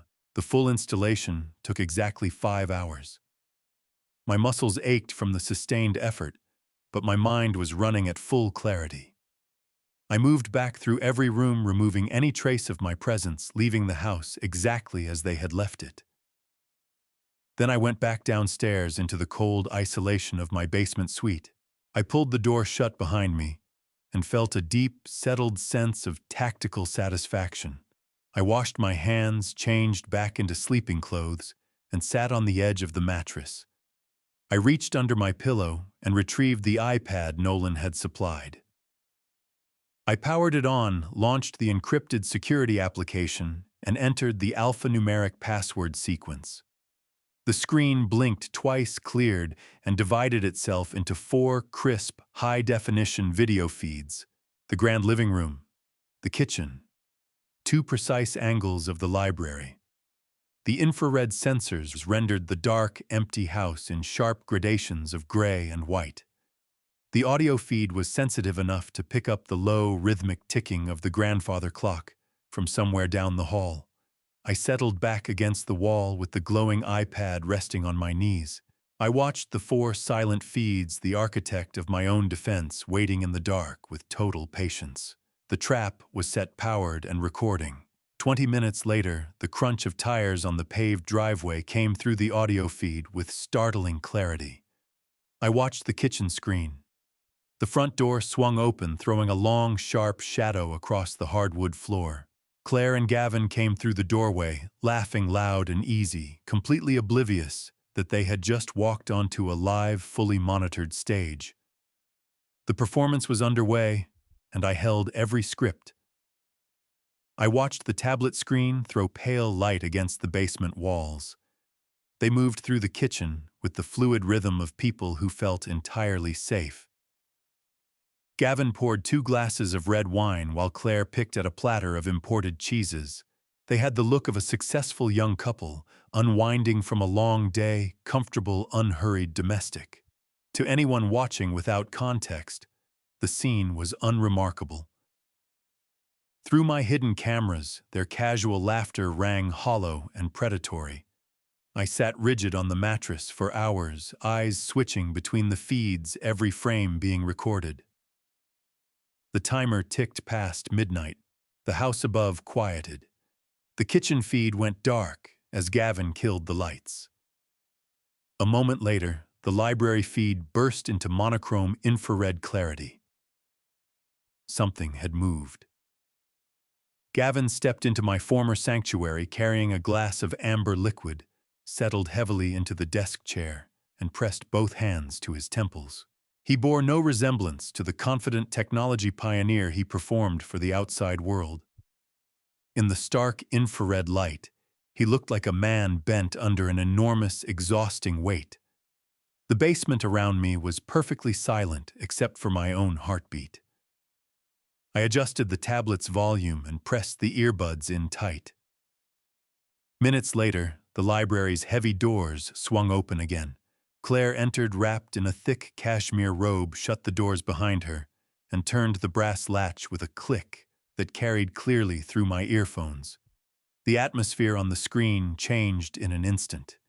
Every trace of warmth they had projected in the kitchen was gone, replaced by a cold, transactional tension. I moved closer to the glowing screen, pushing the earbuds deeper, my heart slamming against my ribs. "Did you speak with the brokers today?" Claire asked, her voice dropping to an anxious whisper as she moved back and forth across the Persian rug. Gavin lifted his glass and took a measured sip, then leaned forward and set his elbows on the smooth desk surface. "I spent the afternoon finalizing the wire transfer protocols." Gavin replied, his tone carrying a dark, triumphant current. "The bank underwriters cleared the final property appraisal this morning. The financial paperwork is locked in. Once the $1.5 million line of credit clears our joint account on the 26th of this month, the nightmare is over. We will transfer the funds immediately. The private lenders will be paid off by noon. Those violent animals will stop calling my private numbers. My debts will be wiped clean." I watched Claire stop pacing. She stood in front of the desk and folded her arms across her chest. I sat in the cold darkness and waited for a human response. Waited for her to register the full weight of the crime they were committing against her own father. I held on to a desperate thread of hope, listening for any note of moral hesitation. "And what are we going to do about the secondary problem?" Claire asked, her voice flat, every trace of emotion absent. "We cannot celebrate our financial freedom if he is still wandering around the house, calling his bank or trying to contact his lawyer. We need to stick to the established timeline." The clinical detachment in those words fractured something deep inside me. She was discussing her father the way someone discusses a blocked drain, an inconvenient obstruction that needed clearing. No name, no acknowledgement that I was a person. Simply the secondary problem. Gavin's mouth curved into a chilling, predatory smile that pulled his features into something unrecognizable on the screen. He leaned back and turned his glass slowly in one hand. "The secondary problem is already handled," Gavin assured her, his voice thick with sickening self-satisfaction. "The medical facility in western Pennsylvania sent over the final admission manifest this afternoon. The locked ward has a private, isolated suite prepared for him. We put your dad in the transport van on the morning of the 27th. The medical couriers handle the extraction from the house. We won't have to lift a finger." He paused. Let the silence hold, and then took another deliberate sip before delivering the last piece. Once the transport van clears the driveway, we drive straight to the airport. We are flying first class to Hawaii for New Year's Eve. We will be drinking expensive champagne on the beach, while he gets permanently settled into his new medicated home. I stared at the screen as my vision went blurred. Grief and rage mixing into something toxic, something that radiated outward from my chest as genuine physical pain. My daughter was conspiring to have me chemically imprisoned so she could board a flight to a tropical beach, funded entirely by what she had stolen from me. I held my breath and waited for Claire to respond. Some fractured, stubborn corner of me still reached for the possibility that she would flinch, that the reality of what they were planning would finally break through, and she would refuse. I wanted her to weep. I wanted her to say my name and mean it. Claire did not weep. She did not say my name. Not a flicker of remorse, empathy, or hesitation moved across her face. She simply uncrossed her arms, walked closer to the desk, and looked down at her husband with an expression of pure, cold-eyed pragmatism. "Are you absolutely sure the specialized doctors will sign off on his severe dementia?" Claire asked, her tone clipped and precise. "If the intake physicians at the facility question his lucidity during the initial psychiatric evaluation, they might reject the involuntary admission. The legal proxy is useless if the medical staff determines he is fully competent and aware of his surroundings. We cannot afford any loose ends or legal complications." Gavin laughed softly, a low, dark sound that resonated through my earphones. He reached into the lower desk drawer and pulled out a thick, unmarked manila folder, dropping it onto the glass surface with a flat, heavy thud. "You worry far too much, my love," Gavin said, tapping his finger against the cover. "I spent $10,000 of the advance money to hire a private, highly unethical neurologist who specializes in discrete medical certifications. He never even had to meet your father in person to diagnose him. I gave the doctor a fully fabricated list of disturbing symptoms and aggressive behavioral episodes. He produced a completely airtight, detailed diagnostic report, officially confirming advanced cognitive decline and severe paranoia." Gavin lifted the forged medical file, gave it a small wave, his dark smirk stretching into something triumphant. "Already done." Those two words hung in the cold, damp air of the basement and sealed the death of everything I had believed my family to be. I sat on the edge of the mattress, watching the silent feed as Gavin dropped the forged file back into the drawer and locked it. Claire gave a single measured nod, her face a mask of indifference, then drew her cashmere robe tighter and turned toward the doors. I watched them leave. The library went dark. I did not weep. The suffocating grief that had been pressing against my chest a moment before lifted completely and froze into something absolute and cold. The daughter I had raised, the little girl whose scraped knees I had bandaged, whose college tuition I had paid without a second's hesitation, was gone. What stood in her place was a ruthless partner in a serious crime. They were not simply stealing my home. They were taking my freedom, my dignity, and the years I had left. I pressed the power button on the iPad and let the darkness close in around me. Morning was finished. What came next was demolition. When I opened my eyes again, thin gray light was seeping through the narrow basement window near the ceiling. It was the early morning of Christmas Eve. Outside, a deep layer of fresh white snow covered the estate grounds in something beautiful. A pristine, peaceful surface that stood in brutal contrast to the rot that had taken hold inside these walls. For decades, Christmas Eve had been sacred in this house. Eloise would spend days baking cinnamon pastries, and every room would carry the warm, layered scent of pine and roasting meat. We would settle beside the fireplace carols, playing softly, and simply hold the warmth of being a family. That holiday celebration had been reduced to a simple countdown mechanism, the clock running out on my freedom. The 26th of December was coming at dawn. That was when the $1.5 million line of credit was scheduled to clear. That was the day they planned to settle the debt with the violent loan sharks. Then one day, further the 27th, that was when the medical transport van would pull up and cart me off to a locked dementia ward. I pushed the thin blankets aside and rose from the mattress, the concrete floor cold against my bare feet. Maintaining the act meant zero margin for error.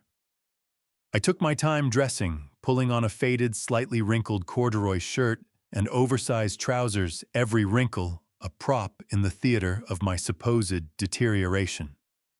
I rehearsed a hollow, drifting look in the small bathroom mirror and let my spine curve forward under invisible weight.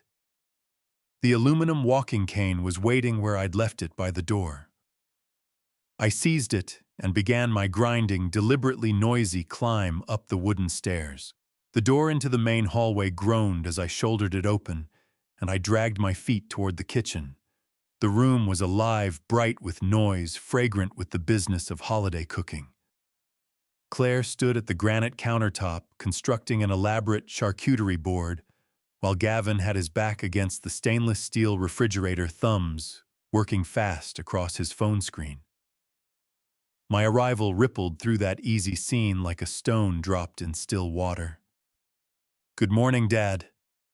Claire offered, her voice coated in a warmth so artificial it almost gleamed.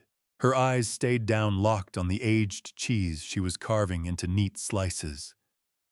"Did you sleep all right down there? I know the furnace makes some noise, but we wanted you to stay comfortable and warm." I told her I slept fine, my voice deliberately unsteady, pitched to sound frail and pitiful. The stiffness in my back, I said, was severe as ever. Cold air works into the joints and stays there.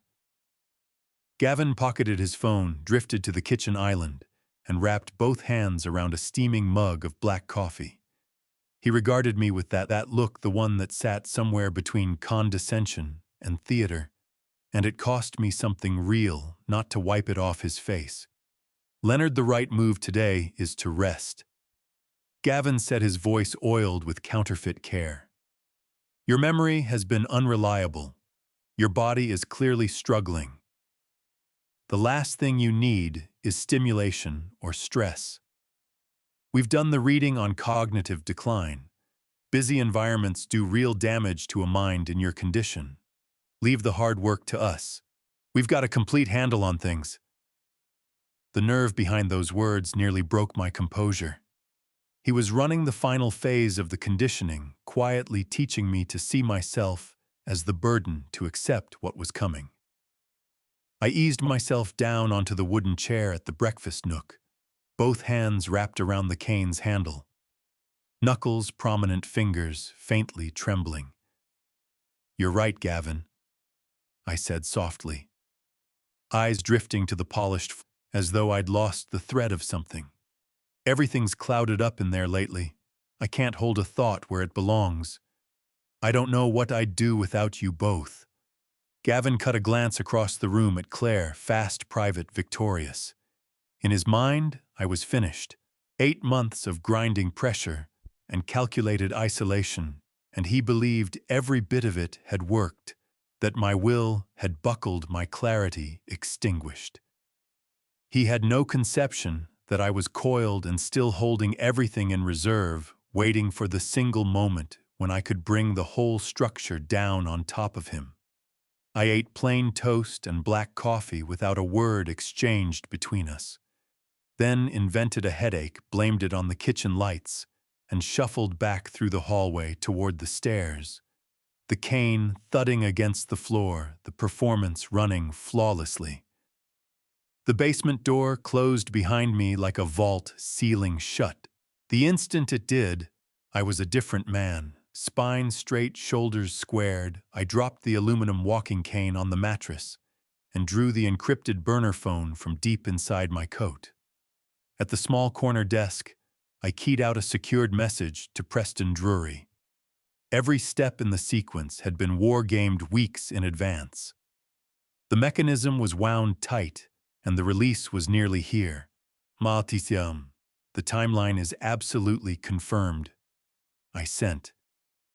Then the clock hit 5 and the basement door cracked open above me. Gavin descended one step in an immaculate midnight gray suit, staring down at me with open contempt.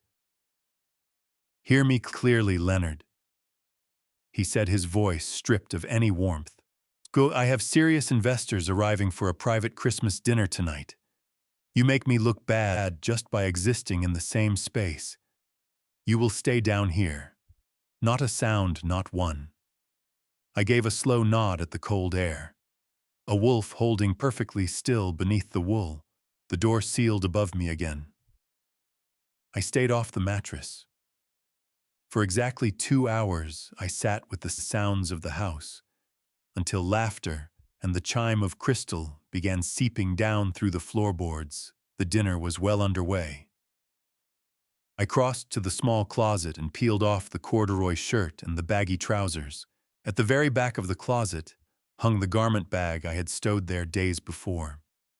Inside my finest bespoke suit, a tailored navy blue wool piece architectural in its cut paired with a crisp white shirt. Each button went through its hole with a calm, methodical hand. The silk tie was knotted without a tremor. The polished leather Oxfords went on last. I turned to the small bathroom mirror and held my own gaze. The collapsed, shaking figure I had been performing all day was nowhere in that glass. What I saw was Leonard Westbrook, structural engineer, the man who drew load-bearing plans for towers of steel and concrete and watched them rise into the sky. I squared my frame, and something certain and electric moved through me. I lifted the glowing iPad from the mattress and pulled up the live video feed. On the dining room screen, Gavin occupied the head of my long mahogany table, tipping expensive vintage wine into the glasses of 4 men seated around him. I zoomed in and studied each face. Every one of them matched the photographs in the thick financial dossier Nolan had assembled. Gone were the razor-sharp, dark suits they'd worn during the secret garden tour. Tonight they were playing it casual, dressed down to pass as ordinary holiday guests. But their identities were not in question. These were the dangerous, unregulated private lenders Gavin had mortgaged himself to loan sharks, who ran shadow capital and collected debts through force. He was spinning them an immaculate lie. Through the concealed audio feed, I caught every word of his pitch. He told them the investment was bulletproof, that his technology venture stood days from a landmark public offering, that every dollar of principal would come back to them with steep interest before the week was out. He was purchasing their restraint using my money and pouring my vintage bourbon into their glasses while he did it. I shut the iPad down and let a long breath move through me. The condemned structure was ready to come apart. I moved to the foot of the wooden stairs. The aluminum walking cane stayed on the floor where I'd left it. I had no use for it now. Each step up was planted deliberate, unhurried, heavy. No muffling, no caution. I needed the sound to travel ahead of me. At the top, I turned and walked toward the grand dining room. The heavy double doors sat partway closed. Claire's laughter drifted through the gap hollow, performed aimed at something one of the loan sharks had said. It carried through the house like smoke. I set both palms flat against the polished brass handles and drove the mahogany doors open. They swung wide and hit with a crack that rang through that opulent room the way a gunshot rings through an empty building. The laughter cut off. The crystal went silent. 5 faces turned at once. Claire's silver fork slipped from her fingers and rang against the china plate. Every trace of color abandoned her face. She looked stricken, drained white eyes wide. Gavin had been mid-pour, a glass tilted beneath the wine bottle's neck, and now the red streamed past the rim and bled across the pristine white tablecloth in a dark, spreading stain. He stared at me and could not move. The man before him was supposed to be crumbling a confused wreck hidden away in the dark. Instead, he was seeing someone standing at full height, dressed with precision, projecting the kind of authority that has nothing to do with volume. The veins in Gavin's neck rose as disbelief curdled into raw panic. He brought the wine bottle down hard on the table and scraped his chair back with a sound that cut across the room like torn metal. "Leonard," Gavin's voice broke as he shouted it. Desperation dressed up as indignation, scrambling to hold his story together in front of the men he owed. "What are you doing up here? I gave you clear instructions to stay below. You're confused again. This is another one of your episodes. We have important business guests." He pivoted toward the four men, forcing out a strained, perspiring smile. "Gentlemen, I apologize. My father-in-law has advanced dementia. He wanders from his room in a state of profound delusion on a regular basis. Allow me to get him back to bed." Gavin moved aggressively in my direction, both hands reaching out to seize my shoulders and physically remove me from the room. I gave him nothing, no flinch, no retreat. I held my position like a column of poured concrete. When he closed the gap between us, I raised my right hand and leveled a single, unwavering finger at the center of his chest.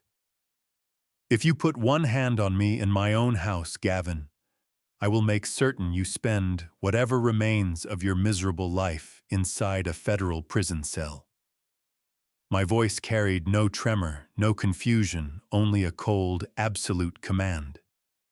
Gavin's hands hung suspended in the air, frozen mid-reach. That tone, stripped of every trace of the frailty he had banked on, dismantled his entire fiction in an instant. I let him stand there and turned my attention to the four men at my table. "Good evening, gentlemen," I said, addressing the loan sharks with measured, precise courtesy. "I regret the disruption, but the man who invited you here is drowning in debt and lying through every word of his pitch. My son-in-law runs no technology enterprise. There is no startup. There is not a single paying client to his name. What he has done is hemorrhage hundreds of thousands of dollars across unregulated offshore cryptocurrency platforms. I know precisely who each of you is, and I know exactly what brings you to my table tonight. He is currently carrying over $400,000 in high-interest private debt to your organizations. He promised you a significant return by the 26th of this month. Every casual posture around that table evaporated. The four men drew themselves upright, eyes narrowing into hard, calculating points as their collective attention locked onto Gavin's damp, unraveling face. Claire pressed both hands over her mouth, a choked sob escaping. Gavin's chest was heaving, the architecture of his fraud collapsing around him in real time. "You are out of your mind." Gavin wheeled on the silent men, his voice cracking into a frantic pitch. "He's delusional. He has no idea what he's saying. I'm calling an ambulance this instant." He lunged for the foyer, angling toward the front door to grab his coat. I moved ahead of him and closed my hand around the brass doorknob. Gavin sneered, reading it as an old man stumbling out of his way. Instead, I threw the bolt and pulled the door wide open. A wall of freezing air pushed through the frame, carrying swirling snow into the foyer. Framed in the threshold stood Preston Drury, two armed police officers positioned at his flanks. Red and blue lights strobed across the snow-covered lawn in competing waves. Preston crossed the threshold, his overcoat dusted with snowflakes, his expression carrying the settled gravity of a man delivering a final verdict. The officers moved in behind him, eyes already sweeping the dining room. The arrival of law enforcement struck the room like a detonation. What followed was controlled chaos. Seated at the far end of the table, partially screened by the centerpiece, were Gavin's parents. Brought in, it was clear, to dress up the scene as a wholesome family gathering for the benefit of the private lenders. The sight of uniformed officers entering the house pulled a sharp, involuntary gasp from Gavin's mother. The crystal wine glass in her grip slipped free. It fell and burst against the floor into a scatter of bright fragments. The sound rang up through the vaulted ceiling.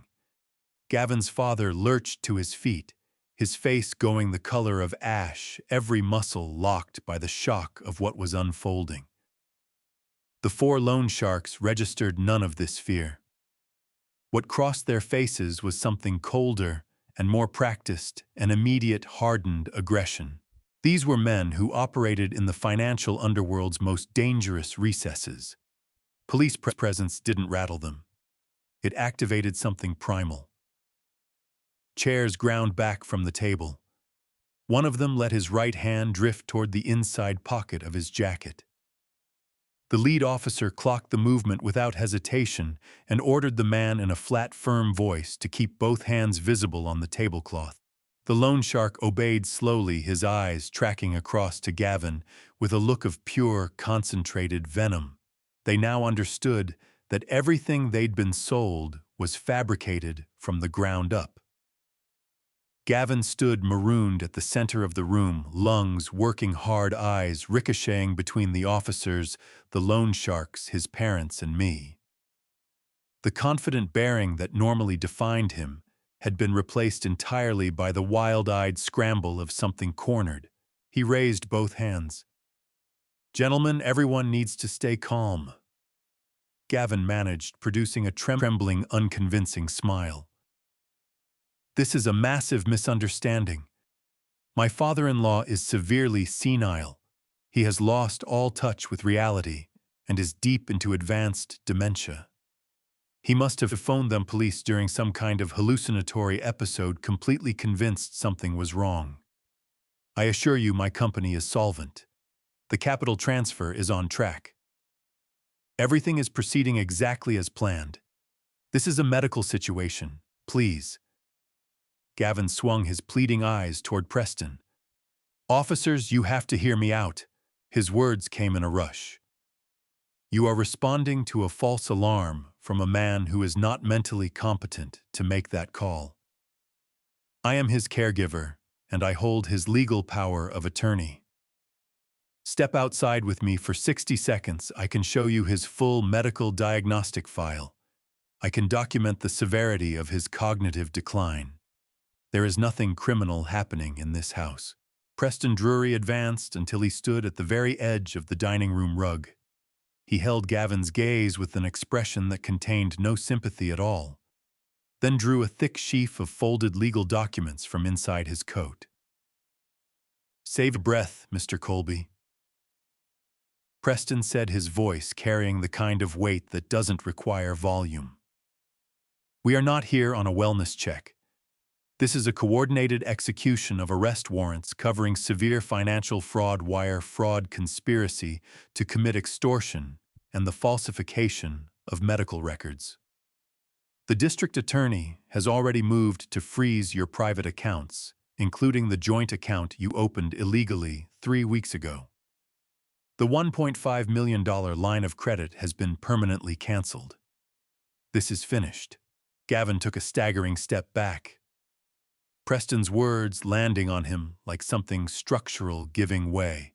Claire collapsed to her knees, a raw, wailing sound tearing out of her. Gavin's mother broke into uncontrolled sobbing, her husband's arm around her shoulders. The loan sharks didn't cry. They went still, masks of cold, calculating fury, absorbing the reality that their money had vanished, and the man who owed it was headed to federal prison. Gavin found me with his eyes. What lived in them was pure, cornered hatred. A shaking finger rose and aimed itself at my face as his voice dropped to a venomous rasp, trying to claw back some last scrap of control. "You don't have a shred of proof," Gavin hissed. "You're a bitter old man swinging at shadows. Not one word you've said holds up. It is your word against mine, and the medical record shows your mind is gone. You've got nothing." I didn't raise my voice. I stood where I was, upright, unhurried, entirely unmoved by his flailing. I reached into the pocket of my trousers and produced my digital iPad, its screen alive with the control interface for the concealed micro cameras and integrated audio feeds I had installed with meticulous care throughout the house. I held Gavin's gaze and watched the precise instant the understanding broke through. He remembered the sealed privacy of his study. He remembered what he had said inside it, behind a locked door, certain he was alone. He understood in that moment that the enfeebled old man had never been real. I lifted the iPad slightly, thumb resting above the playback control. Years ago, I had personally wired a high-fidelity Bluetooth sound system through ceiling speakers in every room on the main floor. I don't need to prove a single thing, Gavin. I said, my voice quiet and final. You're going to prove it yourself. I pressed the screen. Gavin's own voice, confident, contemptuous, utterly self-assured, poured out of the speakers in the living room, the foyer, and the grand dining room simultaneously. Gavin's recorded voice rang through the house. The medical facility in Western Pennsylvania sent over the final admission manifest this afternoon. The locked ward has a private isolated suite prepared and waiting. We get your dad into the transport van on the morning of the 27th. The moment that van clears the driveway, we drive straight to the airport, first class to Hawaii for New Year's Eve. My daughter's recorded voice followed, precise and cold. Are you absolutely sure the specialized doctors will sign off on his severe dementia? You worry far too much, my love, came Gavin's recorded reply, saturated with a sickening, triumphant arrogance. I had directed $10,000 of the advance money toward a private, thoroughly unethical neurologist who produced a comprehensive, airtight diagnostic report officially confirming advanced cognitive decline and severe paranoia. Already done. The recording continued cycling through the house without interruption. I remained motionless, watching every last trace of color bleed out of Gavin's face as the inescapable weight of his own words closed around him. The trap had closed. The finality of those recorded voices bounced off the vaulted dining room ceiling. The 4 private lenders had heard enough. Men with their instincts can smell a collapsing investment from across a room, and they grasped in an instant that the promising venture they'd been pitched was nothing but a fiction evaporating by the second. The lead loan shark pushed back his chair and rose from the mahogany table. He didn't spare a glance at the armed officers stationed in the foyer. His gaze went straight to Gavin, dark and furious and entirely unblinking. The silent menace radiating off him was something you could almost feel on your skin. He knew his $400,000 was gone, and every line of his posture said he planned to recover it from Gavin personally. Gavin was boxed in on all sides by a cage he had built himself. He retreated from the table, his shoes catching unevenly on the hardwood. Every trace of the arrogant, untouchable entrepreneur had been stripped away, leaving behind a shaking coward who had only now grasped that the predators surrounding him were far more dangerous than anything he had calculated. His hands shot up, eyes swinging wildly between the loan sharks, the officers, and my steady, unyielding stance. Gentlemen, please just hear me out. Gavin's voice fractured into something desperate and raw. He swept a hand toward the house around him. The money is secure. I'm telling you, it is guaranteed. This property carries a full appraisal of $2.5 million, solid collateral, no question. The home equity line is underwritten and approved. It clears tomorrow morning. The full $1.5 million posts to the account tomorrow. You will each receive every dollar you are owed, plus the promised interest. Ignore this man and ignore this recording. I hold a legal binding power of attorney. I control these assets entirely. He spun toward Preston Drury, leveling a trembling finger. You have no authority to block a legally binding financial transfer. Gavin grasped at a final shred of manufactured confidence. I submitted all the required notarized paperwork. The bank has processed the property lien. I am the designated legal proxy for this estate. You are trespassing and obstructing a federally regulated financial transaction. Preston Drury didn't blink. The corporate litigator advanced into the full light of the dining room chandelier with the measured, unhurried movement of a man who already knows how the encounter ends. He carried a thick legal binder in dark blue leather. Not a word passed his lips as he approached the mahogany table. He simply raised the heavy binder and set it down on the polished surface with a single deliberate drop. The impact rang through the room like a gavel finding a bench, cutting straight through Gavin's frantic rambling. Preston unbuttoned his overcoat, regarded Gavin with an expression of pure legal contempt, and placed both palms flat on the binder's cover. "You are a remarkably stupid man, Mr. Colby." Preston said, his voice a low, rolling baritone that stripped the remaining air from the room. "You believed that forging a single document would be sufficient to walk off with a lifetime of carefully built wealth. You assumed you were running a simple game against a defenseless opponent. But my client has been playing high-stakes chess for 40 years, and he had your number from the very beginning. You are standing here demanding to borrow against this property as collateral. There is one enormous, insurmountable problem with that strategy. You cannot pledge an asset you don't own." Gavin stared at Preston, his expression caving into genuine, bewildered confusion. His chest worked hard as his mind tried and failed to process what he'd just heard. "What are you talking about?" Gavin stammered, his eyes cutting over to Claire, who was still folded on the floor in tears. "Shaw Leonard has owned this estate for 30 years. The deed sits entirely in his name.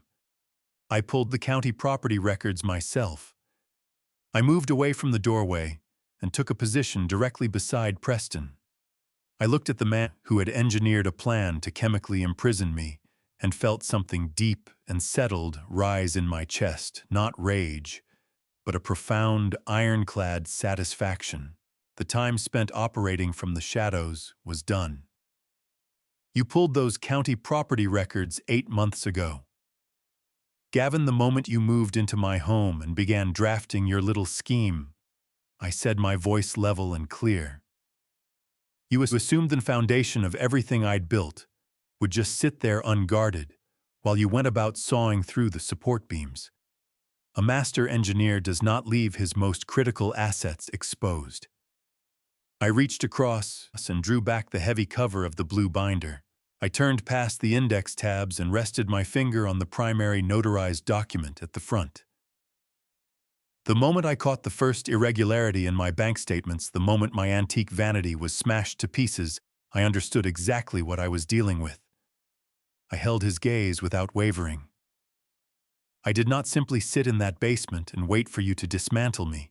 4 weeks ago, I executed a complete and quiet restructuring of my entire financial portfolio. I removed my own name from every asset it touched. This $2.5 million property, my investment accounts, every dollar of liquid capital, all of it transferred into an airtight, irrevocable trust." Gavin's jaw came apart. What little color remained in his face drained away entirely, leaving his skin a sickly, pallid gray. He knew the legal terminology. He understood precisely what it meant. "I do not own this house, Gavin," I said, driving the final blow through the ruins of his plan. "The trust owns this house. I am a beneficiary residing on the premises. An irrevocable trust is immune to modification, and it cannot be leveraged by any standard power of attorney. The document you labored over for weeks, the one you used to fraudulently secure a $1.5 million line of credit from a federally insured institution, is a worthless forgery, void in its entirety." The silence that followed was absolute. The 4 private lenders stood motionless, their eyes locked on Gavin with the cold precision of men running numbers. There was no equity. There would be no wire transfer in the morning. There was nothing to pay them back with. Gavin had leveraged a phantom, and the phantom had just dissolved. Gavin lurched backward, knees threatening to fold beneath him, as the full crushing mass of what he'd done came down on his shoulders. He looked at the officers in the foyer, heavy steel handcuffs at their belts.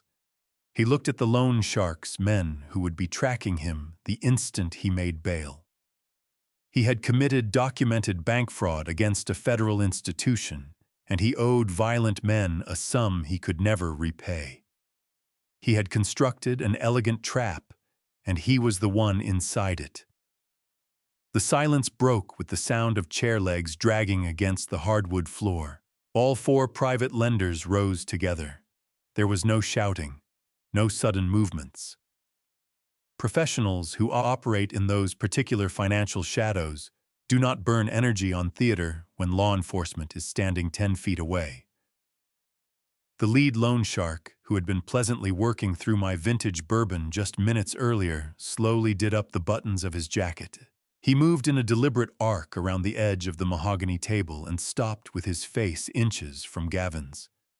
Gavin shrank back, shoulders shaking, eyes flooded with a primal, suffocating fear. The lender brought his voice down to a rough, grating whisper that carried without effort across the hushed room. "You have exactly 48 hours to produce our capital, Colby. If you're locked up, we'll be patient. The moment you post bail, we will find you. There is no place remote enough to shelter you." He didn't wait for an answer. He straightened his cuffs, turned his back on the trembling man, and walked directly toward the foyer. The armed officers stepped aside without a word and let the four men pass out of the house.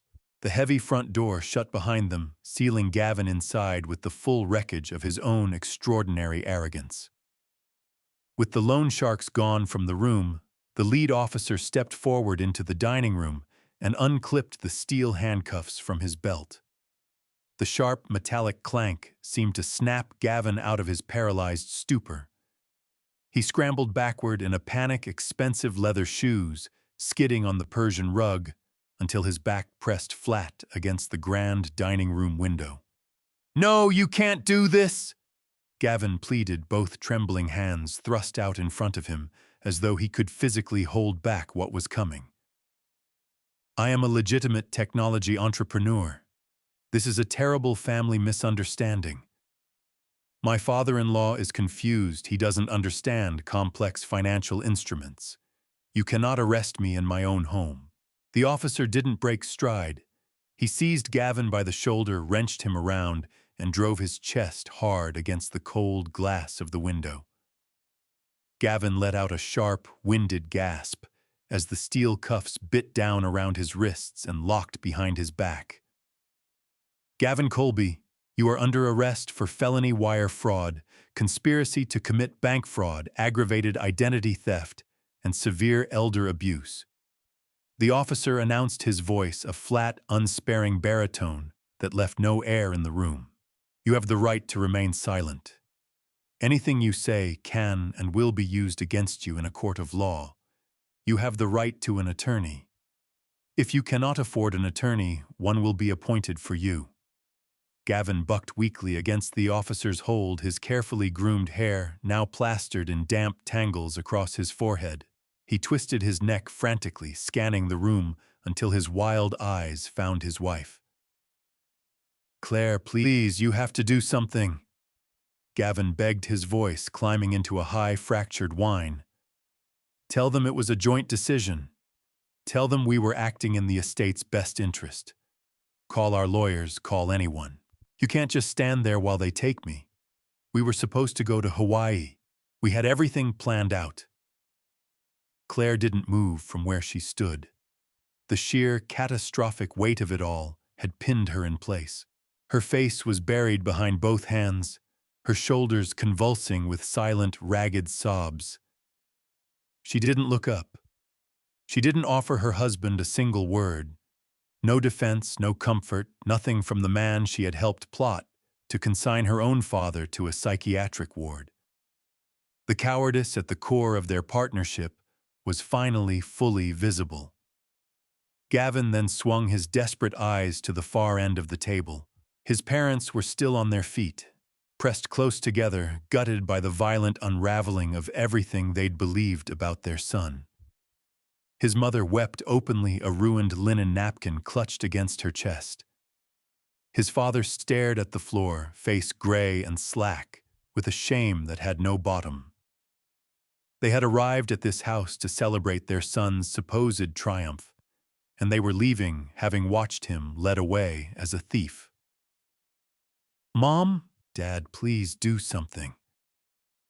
Gavin's voice cracked open, real tears finally cutting down his face. "Don't let them do this." His father lifted his head slowly and fixed his son with a look of deep, irreversible disappointment. He didn't move toward the officers. He didn't say a word in argument. He simply drew his arm around his weeping wife and steered her toward the kitchen, turning his back on the man he had raised. That silent withdrawal landed harder than any condemnation. The lead officer pulled Gavin away from the window and marched him toward the front door. Gavin kept talking, a cascading, incoherent stream of threats and pleas and tears, his voice bouncing off the hallway walls all the way to the door. Preston Drury stood by the mahogany table watching the procession with a cool, settled satisfaction. I crossed to the front window and drew the heavy velvet curtain just far enough aside to witness the closing act. Red and blue light pulsed in hard, rhythmic sweeps across the fresh snow, throwing long, distorted shadows over the winter lawn. I watched the officers fold Gavin into the back of the squad car. He looked diminished in there, a hollowed-out, defeated man, with nothing left of the armor he'd worn. The door swung shut on him. The engines turned over, and the cruisers rolled away from the curb, their flashing lights shrinking into the dark, frozen night, until there was nothing left to see. A profound, suffocating quiet settled over the house. The immediate threat was gone for good, but the deepest wound in the room had nothing to do with Gavin Colby. I turned from the window and looked down. Claire had crossed the hardwood floor on her knees, a wreck of expensive cashmere and smeared makeup. She flung herself forward and locked both arms around my legs, pressing her tear-streaked face against my knees. A loud, broken sobbing filled the empty dining room. "Daddy, I'm so sorry." Claire's words came apart as she wept, her tears soaking through the fabric of my trousers. He got inside my head completely. Gavin manipulated my thinking. He had me convinced that your memory was genuinely failing, that we were protecting the family's assets from being lost. I never wanted to hurt you. I never wanted you sent to that place. He pressured me into going along with everything. Please, you have to believe me. Please, Daddy, forgive me. She stayed crumpled on the Persian rug, fingers clutching the fabric of my trousers, while her weeping rang off the vaulted ceiling and echoed across the abandoned crystal glasses and the red wine still bleeding into the white tablecloth. I looked down at the crown of her head, at the shaking shoulders of the woman I had raised and shielded and loved without condition for more than 3 decades. I waited for the familiar pull, that bone-deep paternal instinct, to lower myself beside her, gather her in, and tell her it would all come right. Nothing came. The well had run dry, scorched away by the horrific magnitude of her deceit. I looked at my only daughter and felt no warmth, not a flicker of pity. What I felt was a hollow, crystalline clarity that went all the way down. I reached toward her with both hands, deliberate, unhurried, and peeled her fingers away from my legs one by one. I stepped back, breaking the contact entirely. She crumpled against the floor, staring up at me with ruined makeup and a face redrawn by terror. She was still waiting for her father to step in and absorb the consequences of what she had done. Sir Gavin manipulated your mind. I let her own words come back slowly, my voice stripped of every softening note. You claim you were an innocent victim, tangled in his psychological web. You say you never wanted to harm me, that you were coerced into going along with his plans. I reached into the inner breast pocket of my suit jacket. My fingers found the precisely folded slip of paper I had been carrying for 3 days. I drew it out and opened it carefully beneath the unforgiving glare of the chandelier above. Gavin was the primary architect of the financial fraud. I said steady and measured. Gavin forged the medical documentation. Gavin brought violent loan sharks into this house. But Gavin did not do this. I released the small yellowed slip of paper and let it drift down until it came to rest directly in front of her knees. It was a standard computerized pawn shop receipt from an unregulated establishment in the grimy industrial district downtown. Claire looked at that piece of paper, and every last remnant of her hysterical sobbing died in her throat. The color left her face for the second time that night. She knew without a word of explanation what it represented. Your mother's diamond necklace. The words came out measured, each one dropping into the silence like something heavy and irrevocable. The flawless diamond necklace I placed around Eloise's neck on our 20th wedding anniversary. The one she specifically asked me to make certain you kept and cherished. You didn't simply stand aside while Gavin dismantled my finances and arranged my removal. You walked into my bedroom. You forced open the hidden compartment in Eloise's antique vanity and took her memory from it. You sold her diamonds to buy your reckless husband a few more weeks of breathing room with his dangerous creditors. Gavin did not manipulate you into desecrating your own mother's legacy. You made that choice yourself with your own hands. Claire's mouth opened, the beginning of another fabricated justification, another hollow plea. But the physical evidence sitting on the floor in front of her collapsed the words before they could form. She stared at the receipt, her whole body gripped by a new and different kind of terror. This was the terror of total, undeniable exposure. Love is not a blank check, Claire.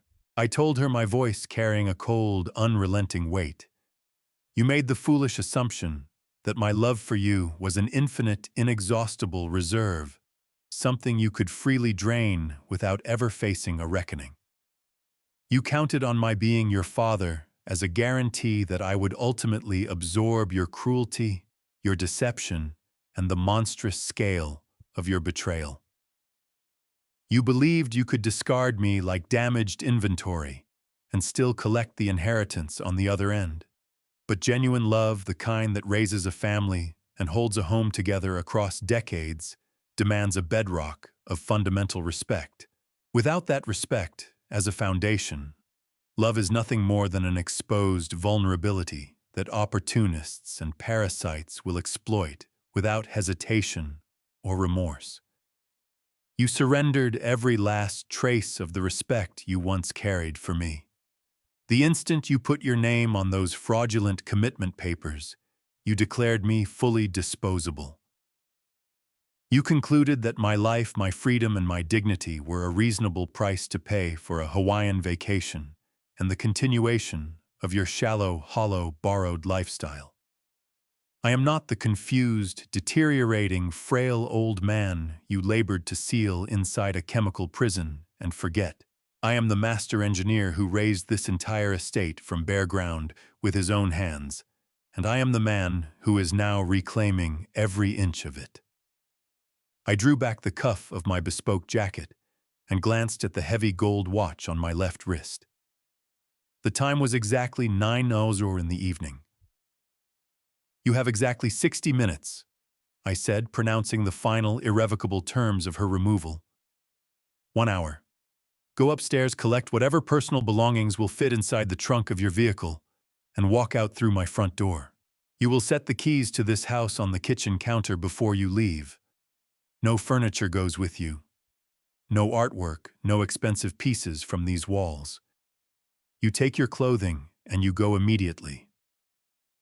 If you are still standing anywhere inside this house at 10:00, I will summon the police back to this address and personally file felony charges for the deliberate theft of the diamond necklace.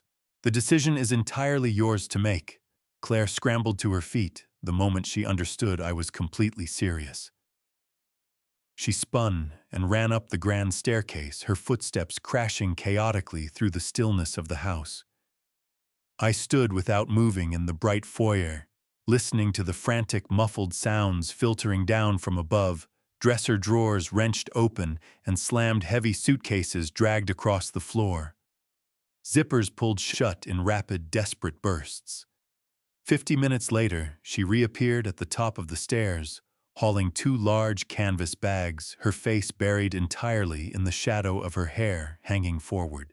She did not look in my direction, as she forced the heavy front door open and ran out into the freezing snow. I stood on the porch and watched the red taillights of her car shrink down the long driveway until they vanished into the dark winter night without a trace. I pulled the encrypted burner phone from my coat pocket and called a local number. I told the professional locksmith who had been sitting in his van 2 blocks down the street that he was clear to come to the property. Every lock on every door needed replacing before I slept. The locksmith was at the door within 20 minutes. I stood in the grand foyer and watched him work his way through the house with methodical precision. The heavy brass cylinders out of the front double doors, then the side entrances, then the rear patio gates, each one extracted and exchanged in turn. The act of swapping out those tumblers felt deeply, powerfully symbolic. With every click of the tools and every rotation of the screwdriver, I was permanently sealing the structural breaches that had been cut into the fabric of my life. I paid the man in full with cash, thanked him sincerely for his service on Christmas Eve, and drove the new deadbolt home with a solid, resonant thud that echoed through the foyer. I stood and listened to his van pull away, the engine note thinning and fading, until the only sound remaining was the low whistle of the wind moving through the eaves. For the first time in 8 grinding, agonizing months, I was entirely alone inside my own home. I moved slowly through the quiet, emptied rooms. The oppressive manufactured tension that had pressed down on this estate like a structural load was completely gone. The artificial warmth, the murmured conspiracies, and the ever-present shadow of my impending institutionalization had been swept clean by the freezing winter air. I passed the mahogany dining table where the spilled red wine had dried at last into a dark, tacky stain against the white linen cloth. The shattered crystal from Gavin's mother still scattered the rug beneath a glittering monument to everything they had attempted and lost. I passed the concealed cameras I had worked with such painstaking care to position in the ceiling corners. The technological trap had executed its purpose without a single flaw, and now it could be dismantled at my leisure. The parasites had been cut away from the host for good, and they were not coming back. The wound left by my own daughter's betrayal remained. A low, dull ache that would likely occupy some corner of my chest for the remainder of my years, perhaps forever. A father never genuinely wants to accept that the child he raised and protected is capable of that depth of cruelty. We hold on to the belief that the small hands we once cradled will never be the ones to push us toward the edge of the abyss. But as I stood at the center of my vast living room, taking in the untouched holiday decorations and the crackling amber embers in the grand stone fireplace, the overwhelming sense of absolute hard-won freedom rose and eclipsed everything else. I had secured my remaining years. I had defended the sanctuary I constructed with my bare hands from the people who sought to strip it away. I crossed to the antique crystal decanter resting on the polished oak side table and poured myself a generous measure of vintage bourbon, feeling the solid, familiar weight of the glass settle into my steady palm. The warmth of the liquid moved through me slowly and deliberately as I took the first sip, letting the full weight of the victory settle where it belonged. I had no reason tonight to feign stiffness in my joints, no call to manufacture a tremor in my fingers or arrange a vacant, drifting expression on my face. My mind was sharp, precisely focused, and entirely my own. I carried the glass across to the heavy oak-framed wingback chair set directly before the fireplace and lowered myself into it, allowing the deep, radiating warmth to work into my bones. Above the roaring fire, a beautiful oil portrait of Eloise looked down through the shifting light of the flames. Her eyes, perceptive and kind, exactly as they had always been in life, seemed to reach mine through the dancing shadows. I lifted my crystal glass toward her painted image in a slow, private, solitary toast. I had honored the promise I made to her. I had refused to allow a pair of arrogant, calculating thieves to desecrate the legacy we built side by side across 4 decades. I had guarded our home with everything I had, and more than that, I had defended my dignity from being ground into dust and forgotten. Outside the large bay windows, the snow continued to fall in heavy, unhurried sheets, laying a deep, pristine white across the full sweep of the estate, burying the ugliness and rot of the recent months beneath something clean and undisturbed. The terrible storm had finally, irreversibly passed. The master engineer stood undiminished and fully upright, ready at last to inhabit the quiet, unassailable peace of the life he had fought to reclaim, and now at long last fully owned. If you have stayed with me this long, then you already know this story was never really about money or property. It was about something older and heavier than that, what it means to be seen as disposable by the very people you spent your life protecting. Looking back, I can tell you plainly what it cost me. It cost me the illusion that blood alone is enough to make someone trustworthy. It took 8 months of quiet suffering, careful patience, and the kind of solitary resolve that hollows a man out before it rebuilds him. I believe God places certain trials in front of us, not to break us, but to strip away every comfort we were leaning on instead of our own strength. The timing of what unfolded that Christmas night was not an accident. Here is what I want you to carry away from this. Document everything. A paper trail is the only language that holds up when someone decides your word is no longer good enough. If you sense something is wrong in your own home, trust that instinct. Confusion and self-doubt are tools that people who mean you harm will use against you deliberately. Never leave your most valuable assets exposed simply because you trust the people around you. Love and legal protection are not the same thing, and they were never meant to be. Finally, and I mean this, your dignity is not negotiable. Not for family peace, not for anyone. If this story stirred something in you, leave a comment below and tell me what struck you hardest. Share it with someone who needs to hear it today. And if you haven't already subscribed to Dad Revenge, there are more stories here worth your time.